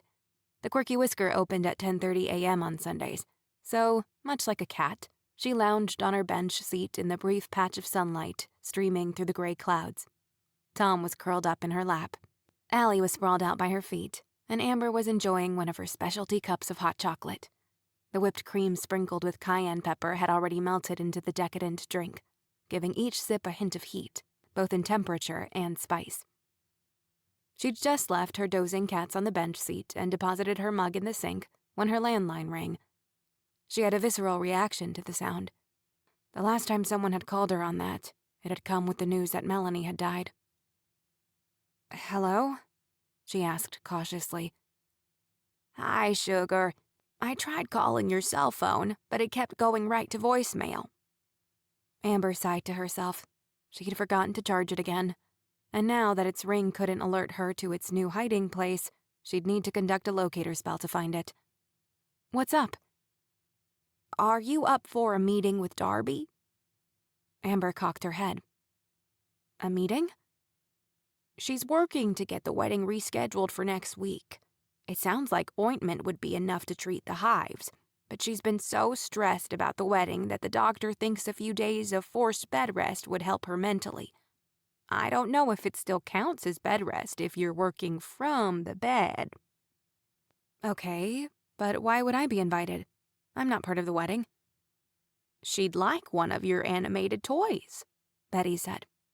Well, she has a niece who's got a birthday coming up, and she'd like one of the toys. She's turning 8 and loves animals. The more unique, the better. Darby laid on the guilt real thick, saying that one of your toys would brighten her day. I told her I'd ask you. Amber had 2 toys in mind. She'd just finished a sloth a couple of days ago. It had taken months of spell tweaking to get it just right, as all her movement spells weren't quite slow enough for the sloth. If it moved too slowly, however, it tended to fall over, as if it had just croaked on the spot. That was not ideal for a child's toy. She'd grown so fond of it, she'd considered keeping it for herself. There was a second unique toy that might just fit the bill, though. I have the perfect one I can bring. Betty heaved a relieved sigh. Excellent. I can drive you this time. I've been sleeping for nearly 9 hours every night. I feel like a new woman. On the way to the Manx Hotel, Betty informed Amber that Darby was conducting meetings all day in half-hour increments. Amber wondered if a gaggle of wedding party members would be in the room as well. A memory of Robin from the day of the cupcake tasting flashed through her mind. Robin had looked like she would have shanked Betty with a cake fork had the woman not already been so worried about the state of her friend. Amber hoped Robin was elsewhere today. The same young man who had escorted them to the conference room a few days ago was there to usher them to Darby's room this time, but his demeanor was frosty toward them both. Rumors spread fast in Edgehill, so it didn't surprise Amber that he'd already heard something about this whole fiasco and had taken sides. Clearly, his was the Betty poisons her difficult clients side. Darby was staying in a suite on the 3rd floor, in a unit that was 3 times the size of Amber's studio apartment. A man who might have been an honest-to-God butler answered after Betty rapped her knuckles against the wooden door. He was armed with a clipboard and a sour expression. After checking their names on the list, he motioned them inside. "Miss Graham, your 10 a.m. is here," the man called out. "Thank you, Renly," came a woman's voice from somewhere in the bowels of the suite. "Send them back." The 3 of them stood in a narrow entryway. To the right was an ajar door that led to a bathroom. Straight ahead, Amber could make out a sliver of a living room. Gesturing grandly, Renly said, "Please make your way down the hallway and then a right. Miss Graham is waiting." Betty and Amber shared a confounded expression, then headed for the living room. Much like the exterior of the Manx, the color scheme of the room was a mixture of black, sandy brown, and creamy white. The living area boasted a large couch covered in throw pillows and 2 oversized chairs on either end of the elegant cherrywood coffee table before the couch. A TV sat dormant on a credenza. The living room gave way to the bedroom, without a wall bisecting the large space. Darby sat propped up against the headboard, hunkered down beneath the fluffy cream-colored bedspread. The area around her, and one of the 2 black nightstands flanking the bed, were covered in the flotsam of her wedding plans. A schedule book lay open on her lap. No one else was in the room. Though Darby looked alert and bright-eyed, angry red welts coated her neck, dotted her face, and had turned one of her ears an itchy-looking pink. Amber suspected there were more welts below her long-sleeved shirt. Amber felt itchy just looking at her, so she diverted her eyes. "Oh, Betty, I'm so glad you came. I hope you know I never blamed you for this," Darby said. When Amber glanced up at her, she had a splotchy hand extended toward Betty. The pair ambled over to the bed, and Betty grabbed hold of Darby's outstretched palm. "I wanted to be the one to tell you," Darby said. "We got the results back. The Holts paid for a food analysis on the cupcake wedge. They went all out and paid for an immunochemical assay, a test that uses antibodies to detect specific allergic proteins. They also used my blood, urine, hair, and a nasal swab to conduct a chemical toxicological investigation. My medical records already make it very clear that I have a known allergy to walnuts, so they ran all their tests to figure out what other allergen caused all this." She gestured to her face. "There are 8 major ones in the U.S., and I've been tested for most of them. Things like eggs, wheat, and soy. Sesame is likely to be added to that list soon, making it 9 major food allergens. I've always known I'm allergic to it, but it's not one I talk about as much as walnuts." Amber pumped a fist in the air, proud of herself and Aunt G for their deduction skills. So it was sesame? Darby eyed Amber curiously. Betty's mind was clearly elsewhere. She didn't even notice Amber's odd behavior. "I don't understand. I don't even have sesame oil in my shop. I don't use it." "Their best guess," Darby said, "is that the oil was injected into the cupcakes. We found out that your shop had been broken into, so we assumed that's when the cupcakes were compromised. I feel awful that all of this happened to you because of me, Betty." Betty dismissively waved this away, but Amber could tell Betty appreciated the sentiment. "You're the one who got poisoned." It was Darby's turn to wave a dismissive hand. With no clear suspects in the break-in of Betty's shop, Betty or Bobby were likely still the ones at the top of the suspect list of who could have added the oil to the cupcakes, either by accident or with ill intent. Amber guessed Darby telling the police and her family that she didn't suspect Betty of foul play would help to an extent. But even if there was no evidence to prove Betty was guilty, there also wasn't any to prove she was innocent. Amber took a tiny step forward. "Do you think someone was trying to kill you, Darby? Who would even know you're allergic to sesame oil?" Darby's calm composure, despite her off-putting appearance, faltered. "I've been trying to figure that out myself. Sesame is easy enough for me to avoid. No tahini, no breads with sesame seeds on them. Though with the walnut allergy, I usually avoid most bread entirely anyway, as all tree nuts have the potential to set me off. There are a lot of Asian dishes I can't have, unfortunately, but the sesame allergy doesn't come up that often. Walnuts are harder to avoid. They're sometimes present in random things, like sweets and soft cheeses. Most people who know me well know all this, but I don't know who I've specifically told about sesame. My mind has been fuzzy. I think it's from all the meds they pumped into me. I haven't been sleeping that well either." "That I can relate to," Betty said. Betty and Darby discussed their favorite at-home remedies for insomnia, but Amber wasn't listening. Her mind had spiraled back to the spell she'd used on Melanie's body to reveal her most recent memory. She could easily alter the words of that spell on the fly. As always, it was less about the specific words Amber used to give structure to the spell, but her intention behind it. If her intention wasn't pure, the spell was sure to fail, no matter what words she used. With contact, Amber could get a glimpse of Darby's last memory associated with sesame. The problem with memory retrieval spells, however, was that they couldn't be controlled. Amber supposed if she practiced enough, she could train her magic to root around in a person's memories, like a burglar rifling through a sock drawer, searching for the specific memory she wanted. But invasive mind magic wasn't something Amber was skilled at, nor did she want to be. Most of what she knew was self-taught, and the learning curve was steep. Sometimes she felt as if she were still a teenager, navigating a change in both hormones and fluctuating powers. Like an impulsive teenager, she'd made some questionable choices as far as magic use went in the last month. She was trying to do better. She wanted to be the kind of witch who helped others, but it was hard to judge when her brand of help tipped toward intrusive. A peek at a buried memory, especially if it could ease some of Darby's fears about who'd tried to hurt her, and if it could help clear Betty of any wrongdoing, seemed okay, didn't it?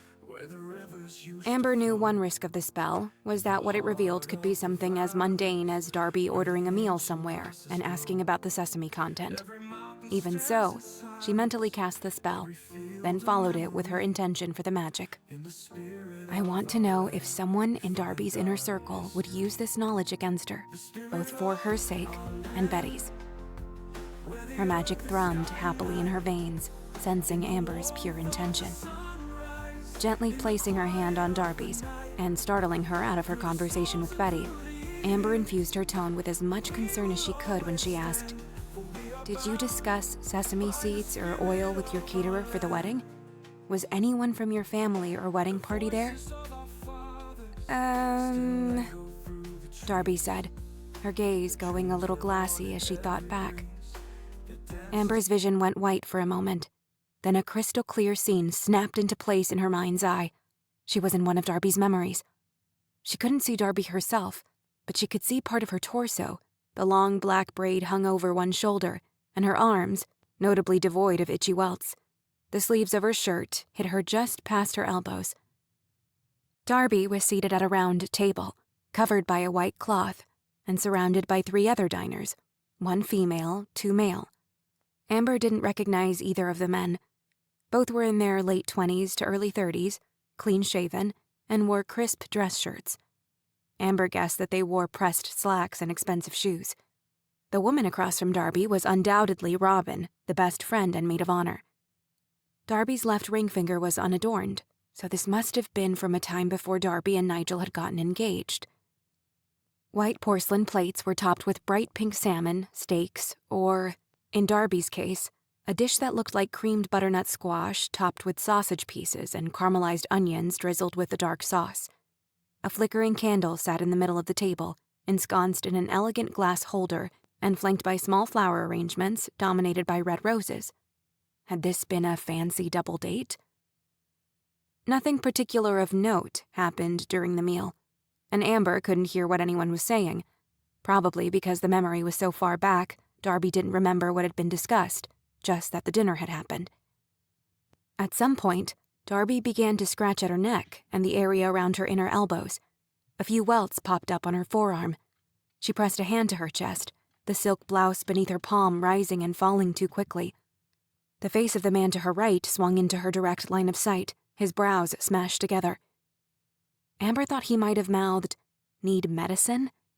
Darby must have said yes, because she slowly turned her head and watched as the man fished around in Darby's purse hanging from the back of her chair. He took out a tube that looked like a chunky ballpoint pen. One end had a blue cap, the other an orange tip.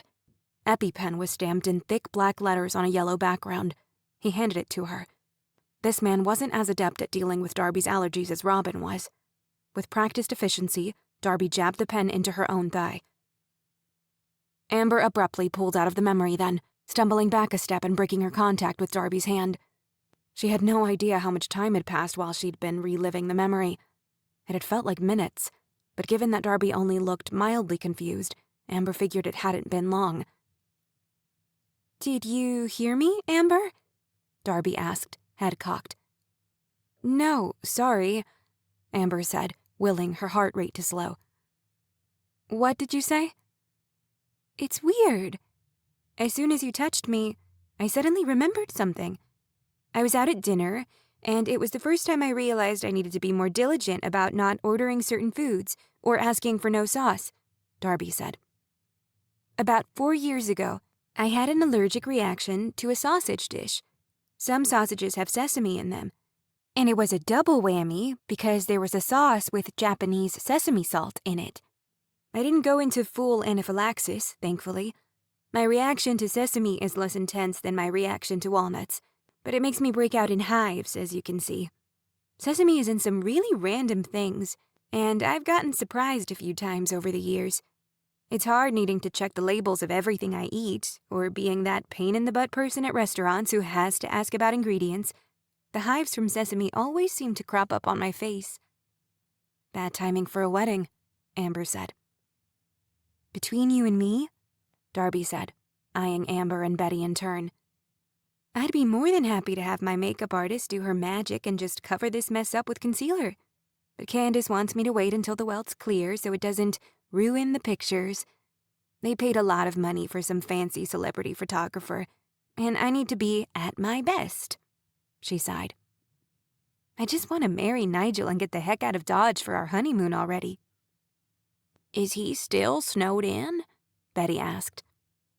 Darby brightened. "He got in last night. He's out running around with Candace right now, shelling out extra money to several places as an apology for shoving the date back. He's also making sure we still have the venue and that the caterers are still on board." She smiled broadly at Betty. "You're still on board, right? You're the best baker in this whole town." "Of course," Betty said. "But how are you so sure I didn't do anything to those cupcakes when everyone else seems to think I did?" "For one, I know a good egg when I meet one. 2, she flushed, her rosy cheeks matching the welts on her neck and the shell of one ear. "Candace weaseled some information out of one of the cops about the search of your shop. I'm guessing there were threats made by a family lawyer, and someone caved to get her to back off. It was probably Lysander. That man could make the guards outside Buckingham Palace crack. Anyway, there wasn't a single bottle of sesame oil found in your shop, in the dumpsters out back, or in your house. Plus, they pulled a partial print off the cord on your freezer that had been cut. They haven't gotten the results back on who it belongs to, but it wasn't yours or your husband's. That's proof enough that someone vandalized your shop and sabotaged those cupcakes. So yes, of course I want you to bake my wedding cupcakes if you still want the job." "I do," Betty said, then laughed. "Now it sounds like us who are getting married." Darby grinned. "If you can remake all those cupcakes in the next 2 days, I will totally marry you." Betty winced. 2 days, huh? I'll pay double what I already offered, Darby said quickly. Tone a little shaky, Betty asked, And you still want the fondant flowers and figurines? Yes, please, Darby said, smiling with too many teeth. Amber said, Oh, I get it. The in-person meeting here in your hotel room while you're covered in welts was to help soften the blow of the quick turnaround time? I am desperate. And if seeing me look like this sways people, I have no shame in using my itchy, puffy self to elicit guilt, Darby said. Did I mention I was almost murdered? Amber and Betty barked laughs. Wow, Amber said. You're good. Betty blew out a sigh.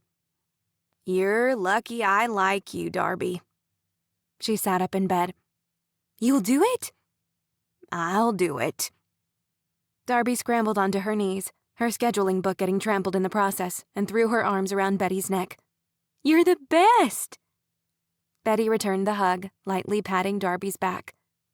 When they broke the embrace and Darby got resettled in the bed, Betty added, Double, right? I'll have Candace cut a check as soon as she gets back. It'll be delivered to the shop by tomorrow morning, Darby said. I'll email you tonight with my final choices on the flavors, too. Guess I better get baking. They were just getting ready to leave when Amber remembered something. Oh, I have a gift for you, Darby. Rooting around in her purse still strapped across her chest, she pulled out a box. From that, she plucked a plastic platypus. Darby clapped her hands like a little kid. Oh, it's adorable! This is Bill, Amber said, placing the toy on the schedule book in Darby's lap. He's got voice activation discs in his body. The commands he knows are walk, shake, speak, and sleep. Just say his name followed by the command word. Biting her bottom lip, Darby stared at the dormant, duck-billed platypus. While she was distracted, presumably deciding which command to try first, Amber cast a quick activation spell, discreetly swiping a hand through the air as the final touch. Bill, shake, Darby said. All at once, the rigidity of the animal melted away, as if it were a tiny live mammal rather than a plastic one. It angled its beak downward, bent its front flippered legs as if it were a dog in play stance, and then gave its flat beaver-like tail a waggle. Darby's eyes lit up. This is amazing! Staring at Amber for a beat, she asked, I'm guessing hiring you to make 150 of these things in 2 days would be impossible? Amber had magic on her side, and not even she could pull that off. Not even for triple the fee. Dang it. Well, my niece will love this. Assuming I give it to her. Maybe I'll just give her a pair of socks. Amber and Betty waved goodbye and headed for the door. Renly, the butler, had just opened the door for them when Amber heard, Bill, speak, followed by a series of chirps and rumbly grunts. Darby's delighted laugh escorted them out.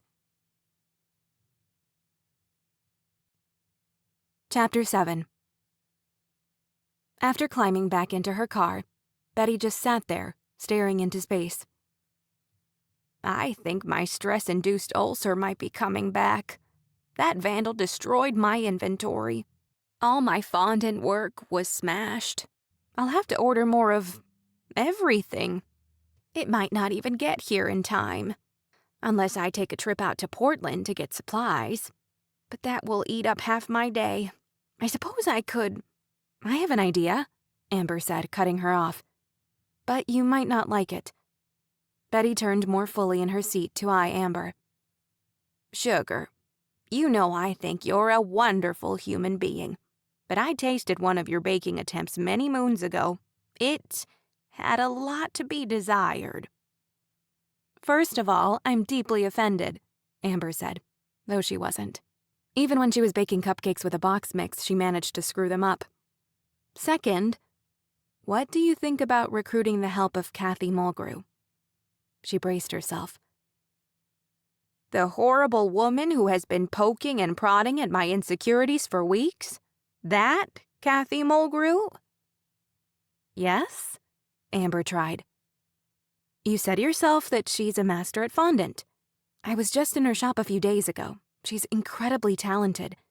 If she could make all the fondant flowers and bows and whatever Darby wants, you could focus on making the cakes and frosting." Betty pursed her lips. "Darby just said she's paying you double. You could pay Kathy without it cutting into the amount you already planned to receive," Amber said. "She's very mean," Betty muttered. "She's not the best," Amber agreed, remembering how freely Kathy had lied about how she'd lost the job to Betty. "But she's also going through a rough patch, so she could probably use the money." Betty muttered something under her breath. "I'm only suggesting it to help save your sanity," Amber said. "I'd have to check with Darby first." Amber mentally cheered. Assuming Kathy was gracious about being offered the job and that the two women didn't butt heads too much, they should be able to get it all done in time. If Darby says okay, and Kathy isn't a toad when we present this idea to her, it'll save you a lot of grief. But if she is a toad, she's also a toad in a cast. I can kick her in her good shin for you, and she won't be able to chase us down to retaliate." Laughing, Betty said, "I don't know many people who would offer to inflict bodily harm on others for me." "What can I say? I'm selfless." "You just want to earn more coconut cream delights, don't you?" Betty asked, brow cocked. Amber shrugged. "I should be up to a free baker's dozen by now."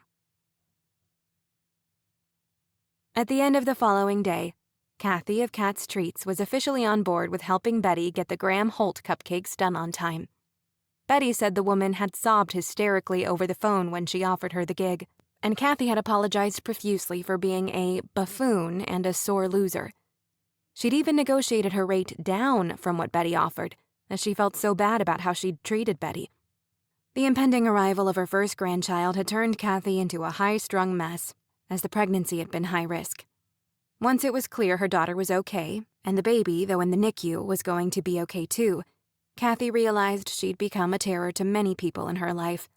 Breaking her ankle had only made her sour disposition even more sour.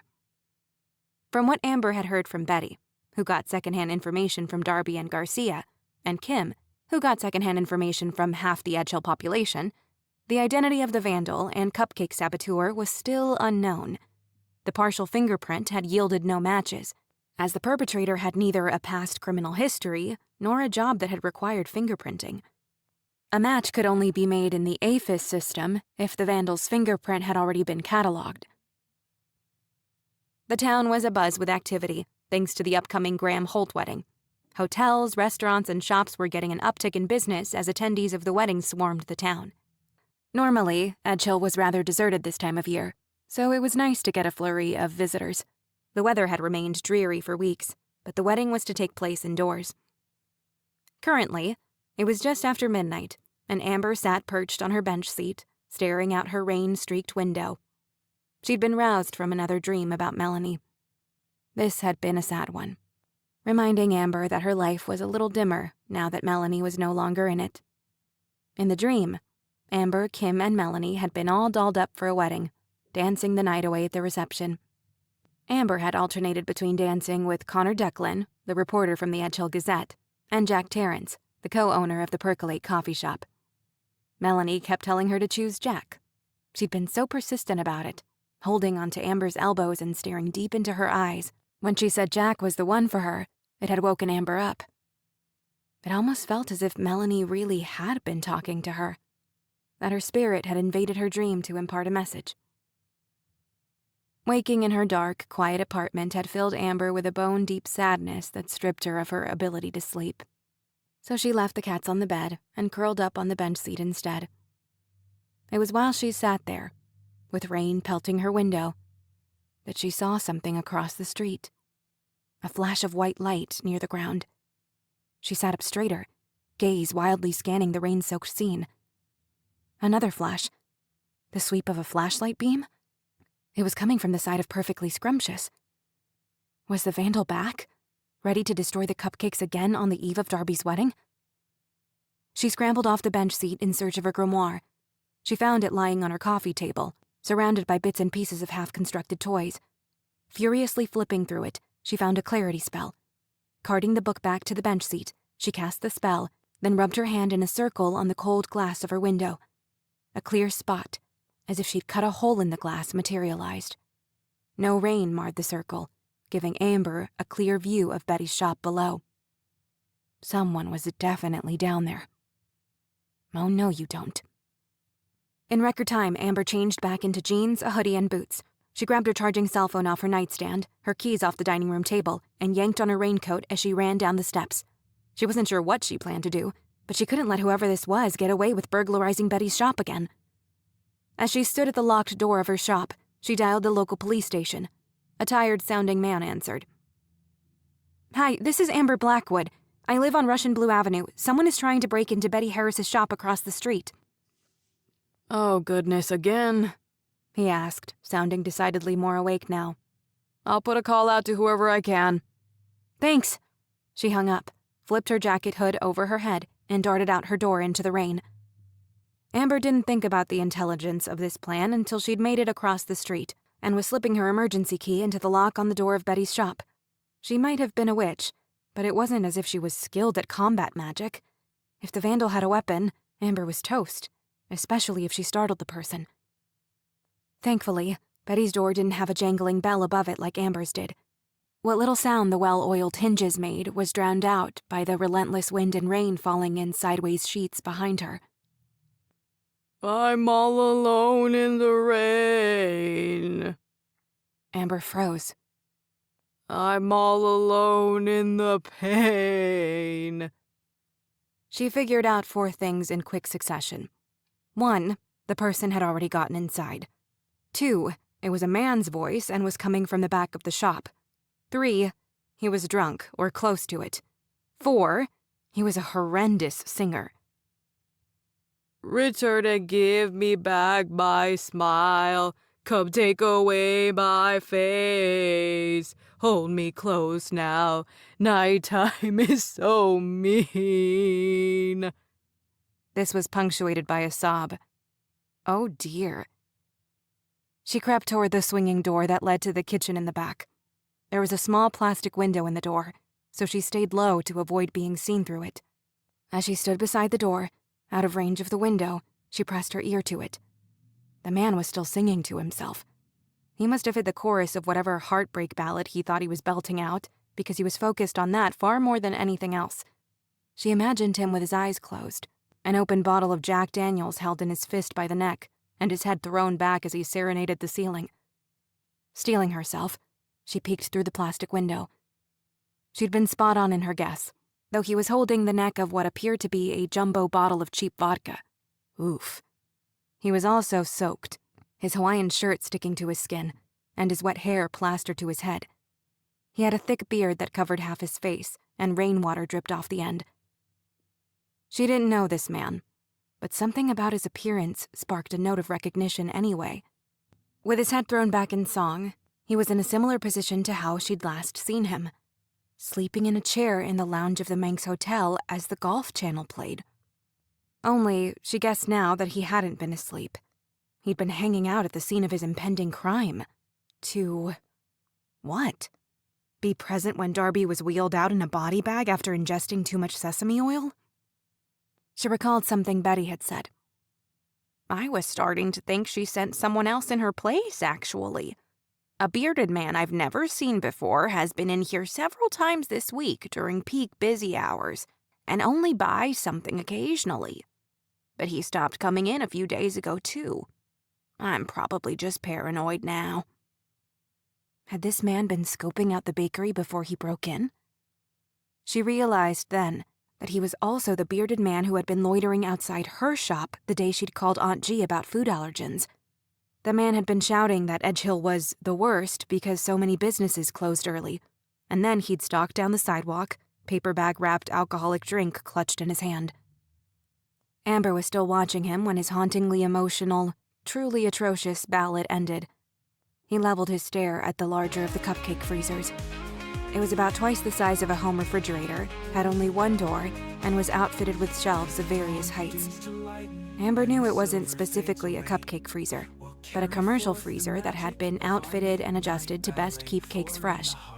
Through its glass door, Amber spotted the larger cake on the upper shelf that would be the top of the cupcake tower, with the smaller cakes placed in wire, concentric rings that grew in diameter the farther they got from the top.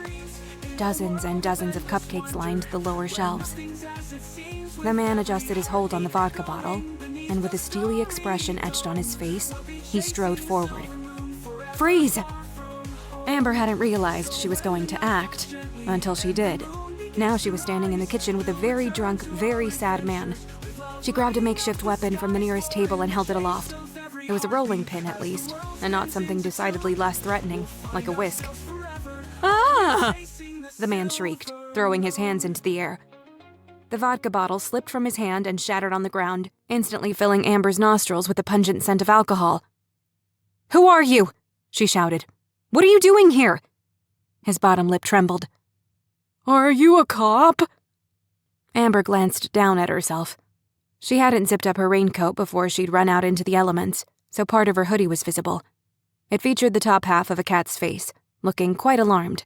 Below it read, "Don't go outside, people are out there." She couldn't imagine she looked remotely like a member of law enforcement, but that bottle of cheap booze had been half empty before it had hit the ground, so there was no telling what kind of mental state this man was in. "No, but they're on their way," Amber said. The man moaned pitifully, and Amber worried he was going to run out the ajar back door. It flapped lightly in the wind. The oaf had kicked it in again. Bits of leaves littered the doorway and rainwater splattered the mat just inside the door. Instead, what he did was worse. He let out a battle cry and charged at her. She froze for only a moment, her frightened gaze locked with his wild one. "Sleep!" The man's eyes rolled back in his head, and he tumbled toward her like a sack of potatoes.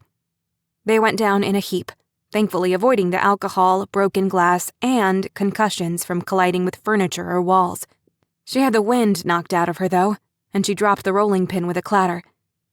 When spots no longer danced in her vision, she wiggled out from under the man. He wasn't a huge guy, maybe 5'8" or 9", and slim. Still, he was heavy. They'd crashed into the swinging traffic door, leaving the man's prone body lying half in the main part of the bakery and half in the alcohol-scented kitchen. She rolled him onto his back, as he'd landed face first when he'd fallen. Amber propped herself up against the wall nearby and heaved out a breath. Her heart raced. Running over here hadn't been the smartest call. Even though she knew she couldn't have saved Melanie, there would always be lingering guilt that if she'd done this, that, or this differently, her friend would still be here. The feeling that Melanie had been there in her dream, both urging her to pursue Jack and indirectly waking her up, had filled Amber with a desperate need to do all she could now to help Betty, as if Melanie had reached out from the grave and given her a hard shake. The man on the floor offered a snort but remained asleep. Amber had perfected sleep spells at a young age. As a teenage witch with an oftentimes annoying younger sister, putting each other to sleep had become a favorite pastime in the Blackwood household. Letting a sleep spell run its course was best. Waking someone prematurely often resulted in the person waking up swinging and disoriented. Seeing as the man was drunk as a skunk, he would probably be passed out for even longer. She sighed. The police could deal with him. She didn't know if Edgehill had a drunk tank, but hopefully they had a suitable place to let the guy dry out, in multiple ways, and prevent him from targeting Betty's shop again. "Ah!" Amber scrambled sideways on her backside as the drunk man lurched straight up in a sitting position like Frankenstein's monster on the operating table. Had the excessive alcohol consumption negated her sleep spell? Her rolling pin was too far away, otherwise she would have clubbed him over the head to knock him out again. When he stopped wailing, he pressed his hands to his head. "What happened?" Amber figured she could throw another sleep spell at him if he aggressively lunged for her. It would give her enough time to get out of here at least. If she ran now, he'd likely give chase. In a calm tone that belied her thundering heartbeat, she said, "You broke into a bakery, and now we're waiting for the police." He dropped his hands and swung his wide gaze at her as if she were an alien who had just beamed into the room. "You made me go night-night." Aunt G's admonitions replayed in her head. "Your magic almost got you into trouble with the police chief last week," she had said. "That trouble may still come to pass." If you're going to meddle in this on Betty's behalf, at least be smart about it. Amber figured it was best not to mention this little incident to her aunt. Plus, this guy was so out of it, no one would believe him anyway, right? She had to hope this was a blackout kind of drunk. Bad for the guy's liver, but good for Amber and her secret. She'd already blown her cover with him, so why not double down? Quickly cataloging the spells she'd used recently, she recalled the simple truth spell she'd used on Chief Brown. It was a spell that could only elicit a yes or no answer, and often only worked on a person once in a 24-hour period. And given the guy's inebriation level, it might not work at all. Lunging forward, with the spell freshly cast in her mind, she wrapped a hand around his wrist and asked, "Did you inject sesame oil into the cupcakes?" The man choked back a sob. Yes. Bewildered, Amber sat back again, hard.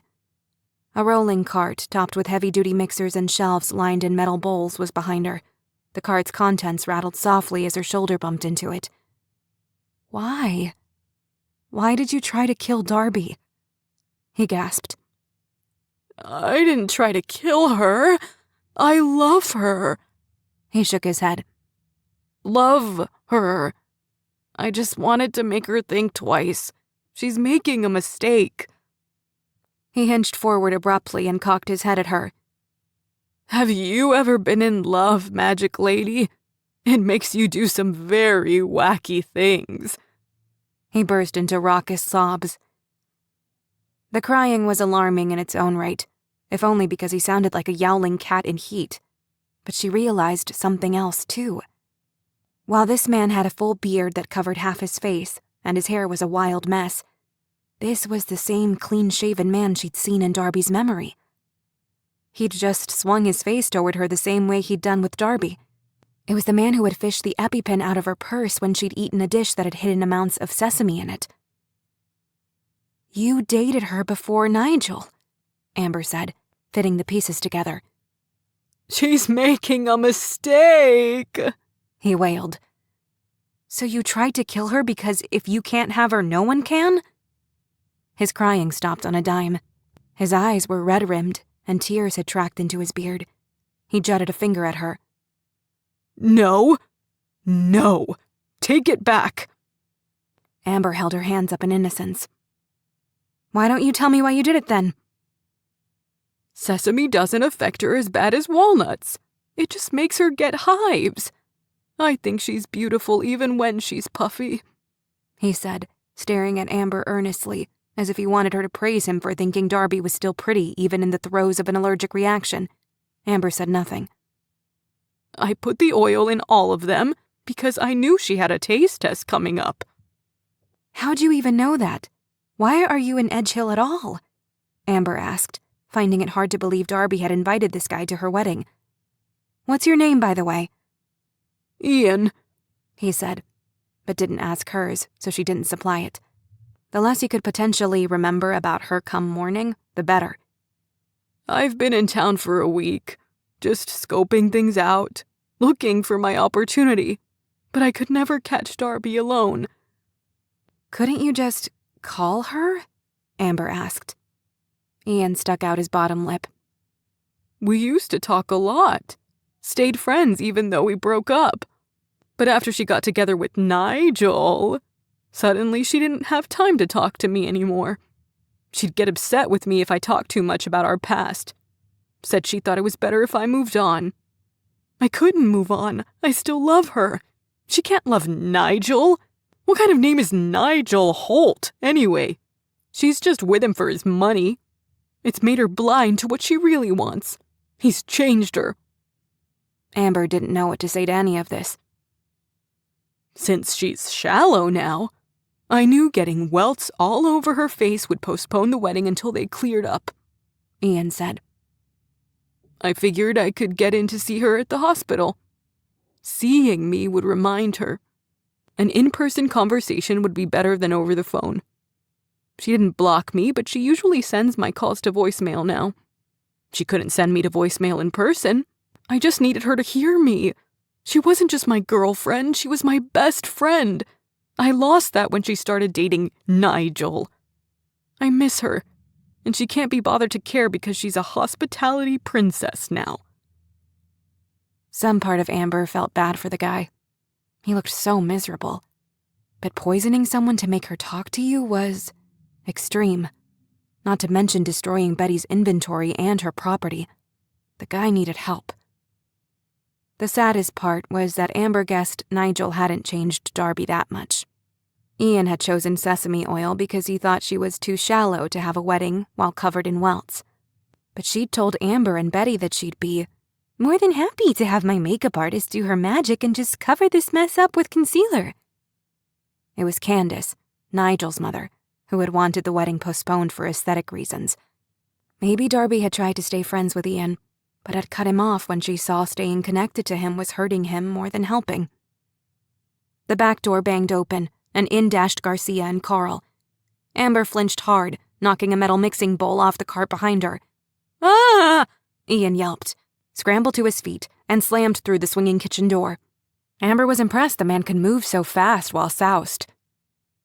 "Fancy meeting you here, Miss Blackwood," Carl said in passing as he leaped over the broken vodka bottle, through the swinging door, and tackled Ian before he could escape. By the time Carl got Ian to his feet, he was weeping again. The guy was going to have one heck of a hangover in the morning. Amber stood and peered out the plastic window in the swinging door. Carl frog-marched Ian through the still unlocked front door. The rain had slowed some, but the shoulders of Carl's raincoat had turned a darker shade of blue. She wondered how long Carl and Garcia had been out there before they'd come in the back. She turned to find Garcia watching her. He cocked a brow. "You showing up at crime scenes is becoming a habit." She winced, then told him how she'd seen someone creeping around the bakery with a flashlight. "He could have been armed, Amber." "I know. I wasn't thinking. I just didn't want Betty to have to deal with another break-in. It was stupid." Garcia sighed, then jutted his head toward the front door. "Any idea who that guy is?" Amber perked up, glad she could at least tell the officer what she'd found out about Ian. After recounting what she'd learned, she added, "I saw him in the lounge of the Manx the day Darby was almost killed. He was also day-drinking outside my shop one day after closing, complaining loudly about my hours, and I think Betty saw him in here a few times before the break-in, too." Garcia nodded absently. "I don't think even Darby has any idea he's in town. In our many talks, and the many, many talks with her mother and mother-in-law, no one has mentioned a volatile ex." "Ian didn't come up in the search when that partial fingerprint from the cord was found?" Amber asked. Garcia opened his mouth, closed it. "I'd ask how you even know about that already, but this is Edgehill. I'm not going to fully answer that. Let's just say running a fingerprint check doesn't automatically mean there will be a hit." He paused, thoughtful. "I guess it's lucky he came back. He could have slipped out of town, and we would have had a heck of a time tracking him down." "So I helped?" Amber asked brightly. Garcia pursed his lips. "What you did was get lucky that guy didn't have a gun on him. Next time, call us and then wait for us to get here, okay? I understand Betty is your friend, but it's our job to handle these things, not yours." This was the most Garcia had ever said to her in one conversation. He had a nice, rumbly voice. He'd properly chastised her without yelling. Hearing someone's disappointment was always worse than hearing anger anyway. "Got it. Sorry." Her brain still refused to believe he had a wicked falsetto. He said, "I'm glad you're not hurt. We'll get her back door patched up, and we'll follow up with you if we have more questions." "I have a question for you, Garcia." He eyed her dubiously. "What's your favorite karaoke song?" The seconds ticked by with agonizing slowness. The cloying scent of cheap vodka burned her nostrils. "Hey There, Lonely Girl" by Eddie Holman. If you tell anyone that, I'll have you arrested. Garcia frowned. "Carl talks too much." She squealed internally at this juicy piece of information. But since Garcia looked vaguely murderous, she took that as her cue to leave. The storm had broken by the time she stepped back outside. She stood on the curb, staring up at the scudding clouds. A patch of inky black sky dotted with a few stars stretched out above her, though, reminding her of the clarity spell she'd cast on her window. "Everything all right, Miss Blackwood?" She glanced over to find Carl strolling over from where he'd left the squad car a few feet away. Amber could make out the slightly swaying head of Ian in the back seat. Perhaps he was drunkenly serenading himself again. "Yeah," Amber said, offering Carl a smile. "I think everything is just fine."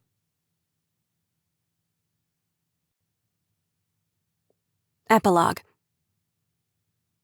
Amber wasn't sure how word had spread so fast that she'd had a hand in figuring out that Ian Shaw was the perfectly scrumptious vandal and the one who had almost killed Darby Graham. She highly doubted Garcia had blabbed to anyone, and Carl, as goofy as he was good at his job. Amber surmised Betty played a role in the fast-spreading rumor. In any case, it had landed Amber and Betty a coveted invite to the wedding. Darby had called and personally invited Amber, so it would have been hard for her to find an excuse to stay home. Plus, Betty was so appreciative that Amber had risked her safety to save another batch of Betty's cupcakes. Betty wouldn't have let her stay home anyway. Dragging Amber to community events had been one of Betty's pastimes for years, after all. There was no way she'd let Amber miss the event of the year, aside from the Here and Meow, of course. Darby had granted them both a +1, which Candace Holt was no doubt furious about, throwing off the carefully arranged seating plan. When Amber called Kim to ask her to be her date, her friend screamed so loud in excitement that Amber had dropped her phone. The wedding was gorgeous. The couple was deliriously happy, and Betty's cupcakes were a hit. Snatches of conversations Amber eavesdropped on, the skinny from Betty and Kim, and even information from Darby herself had filled out the rest of the picture on the nature of Darby and Ian's doomed relationship. The couple had been high school sweethearts who had broken up their first year in college when they realized the long-distance thing wasn't working. They'd made a pact that if they were both still single when they graduated, they'd reconsider trying again. Darby and Robin, while in college in New York, ended up at a swanky party purely by chance. Darby met Nigel that night, and as Robin said during her maid of honor speech, Darby had declared that she'd just met the man she was going to marry. 3 years later, that prediction came true. Unfortunately for Ian, though, he'd held on to the hope that he and Darby would start up where they'd left off in college. He hadn't taken the news well, and while he hadn't started outright harassing and stalking Darby, he'd gotten close. Nigel had caught Ian on security cameras outside their house at least twice over the years. When Ian got the news that Darby and Nigel were engaged, he'd vanished from Darby's life for a while. Darby had thought that was the end of it, that Ian had accepted he and Darby weren't meant to be. Instead, Ian had been plotting ways to sabotage the wedding and win her back. Amber hoped that when Ian sobered up, he'd realize how his obsession with his supposed best friend had gotten so out of hand, and he'd get help. He might have tried to only get her sick, but he'd almost killed her. If it hadn't been for Robin's quick actions, he might have. Since the Graham and Holt matriarchs were both a lot, Amber had worried they'd commandeered too much of the wedding to make it into what they'd wanted. She half expected the reception to be rigid and formal. Instead, a half hour into it, the matriarchs were both tipsy and dancing their tails off. Trudy Graham even apologized to Betty for accusing her of harming her daughter. Kim finally dragged Amber out onto the dance floor after nearly an hour. They laughed as they watched Bobby and Betty. Betty wasn't a terrible dancer, but Bobby was atrocious.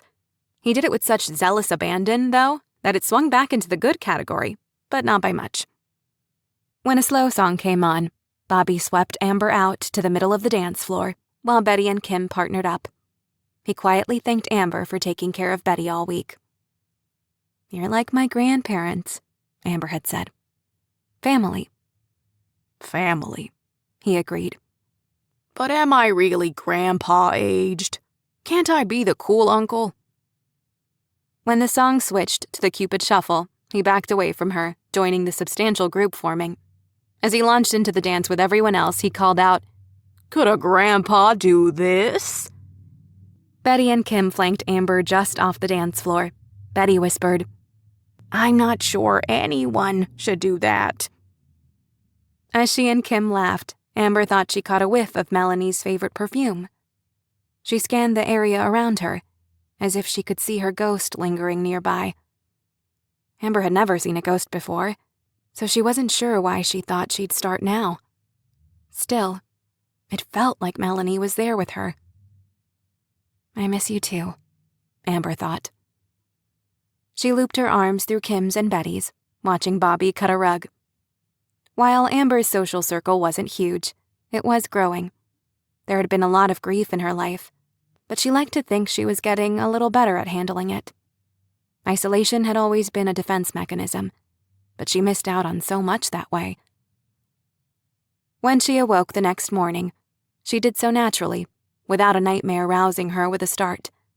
The knot of grief in her chest had loosened a fraction. Her phone chimed, and she rolled over to grab it off the nightstand.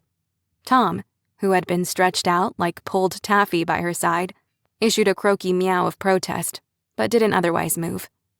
Allie, who was curled up on the pillow by Amber's head, hadn't stirred. A text message from Betty had come in.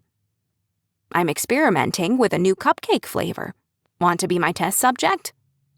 Amber smiled. It was going to be a good day. This has been Pawsitively Sabotaged, Book 1.5 in the Witch of Edgehill series, written by Melissa Erin Jackson, narrated by Victoria Villarreal. Copyright 2023 by Melissa Erin Jackson. If you'd like to learn who killed Amber's friend Melanie, you can find Pawsitively Poisonous on your favorite retailer.